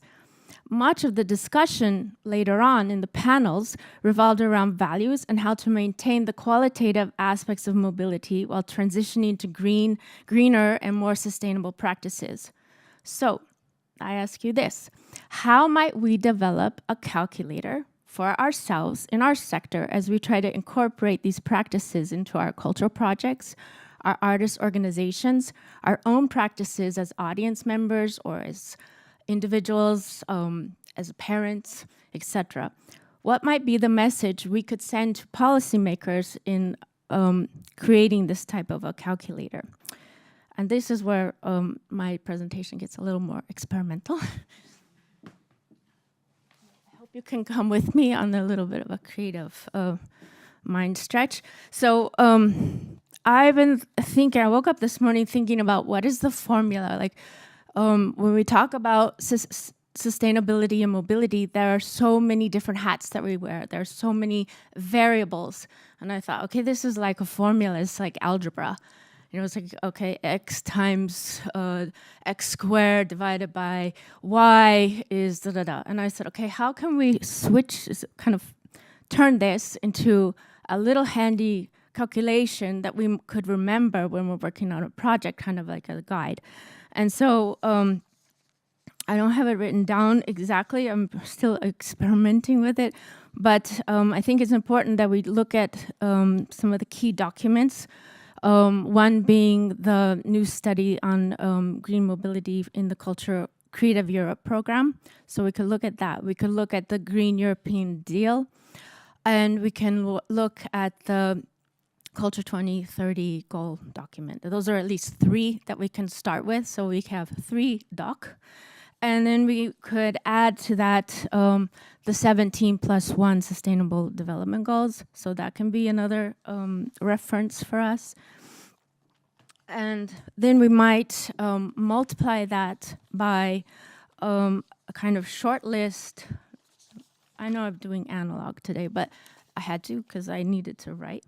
That the short list of maybe some of the key words that I've gleaned from the conversations. So sustainability goes beyond green. It includes diversity and social inclusion. There should be a funding compensation for choosing green mobility because mobility costs and green mobility costs more out of pocket, even though we expect the long-term effects to be more positive and worth the investment. We have 27 member states, which equals 27 times X different needs and realities. We need to be concerned with accessibility, so looking at the bureaucratic, infrastructural, and also understanding the dichotomies between center and periphery, global north, global south, young, old, access, non-access, yeah, rural, and city.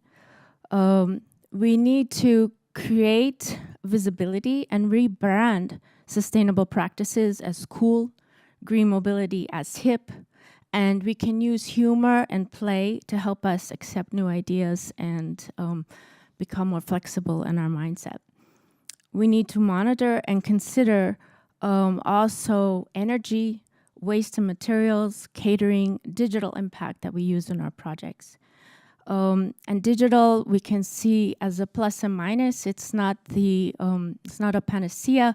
It has its own costs, but it can be a very important survival strategy and tool for helping us to connect and collaborate and provide a new form of, an extra form of mobility.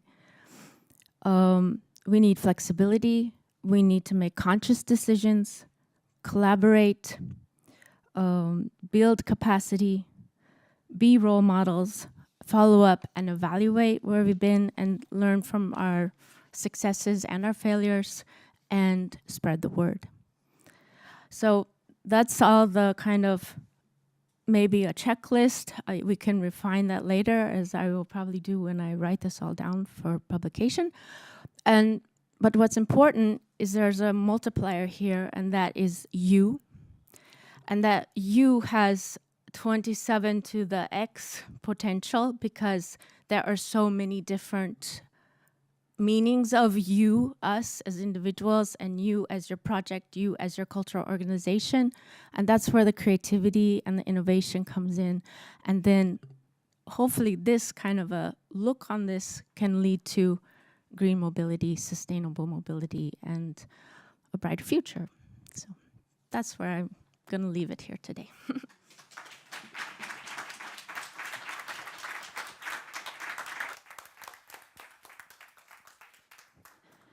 So So thank you, Jana Wilcoxon, for your conclusion at Mobility4Creativity Forum. And that brought us to the end of the official program. So we would like to thank to all our guests, all our listeners, and of course to all our viewers online.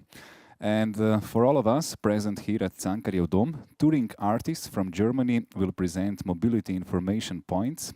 Mobility information points tackle with the administrative challenges that artists and cultural workers may face when working across borders. And besides, Motovila has something for you to help to biodiversity.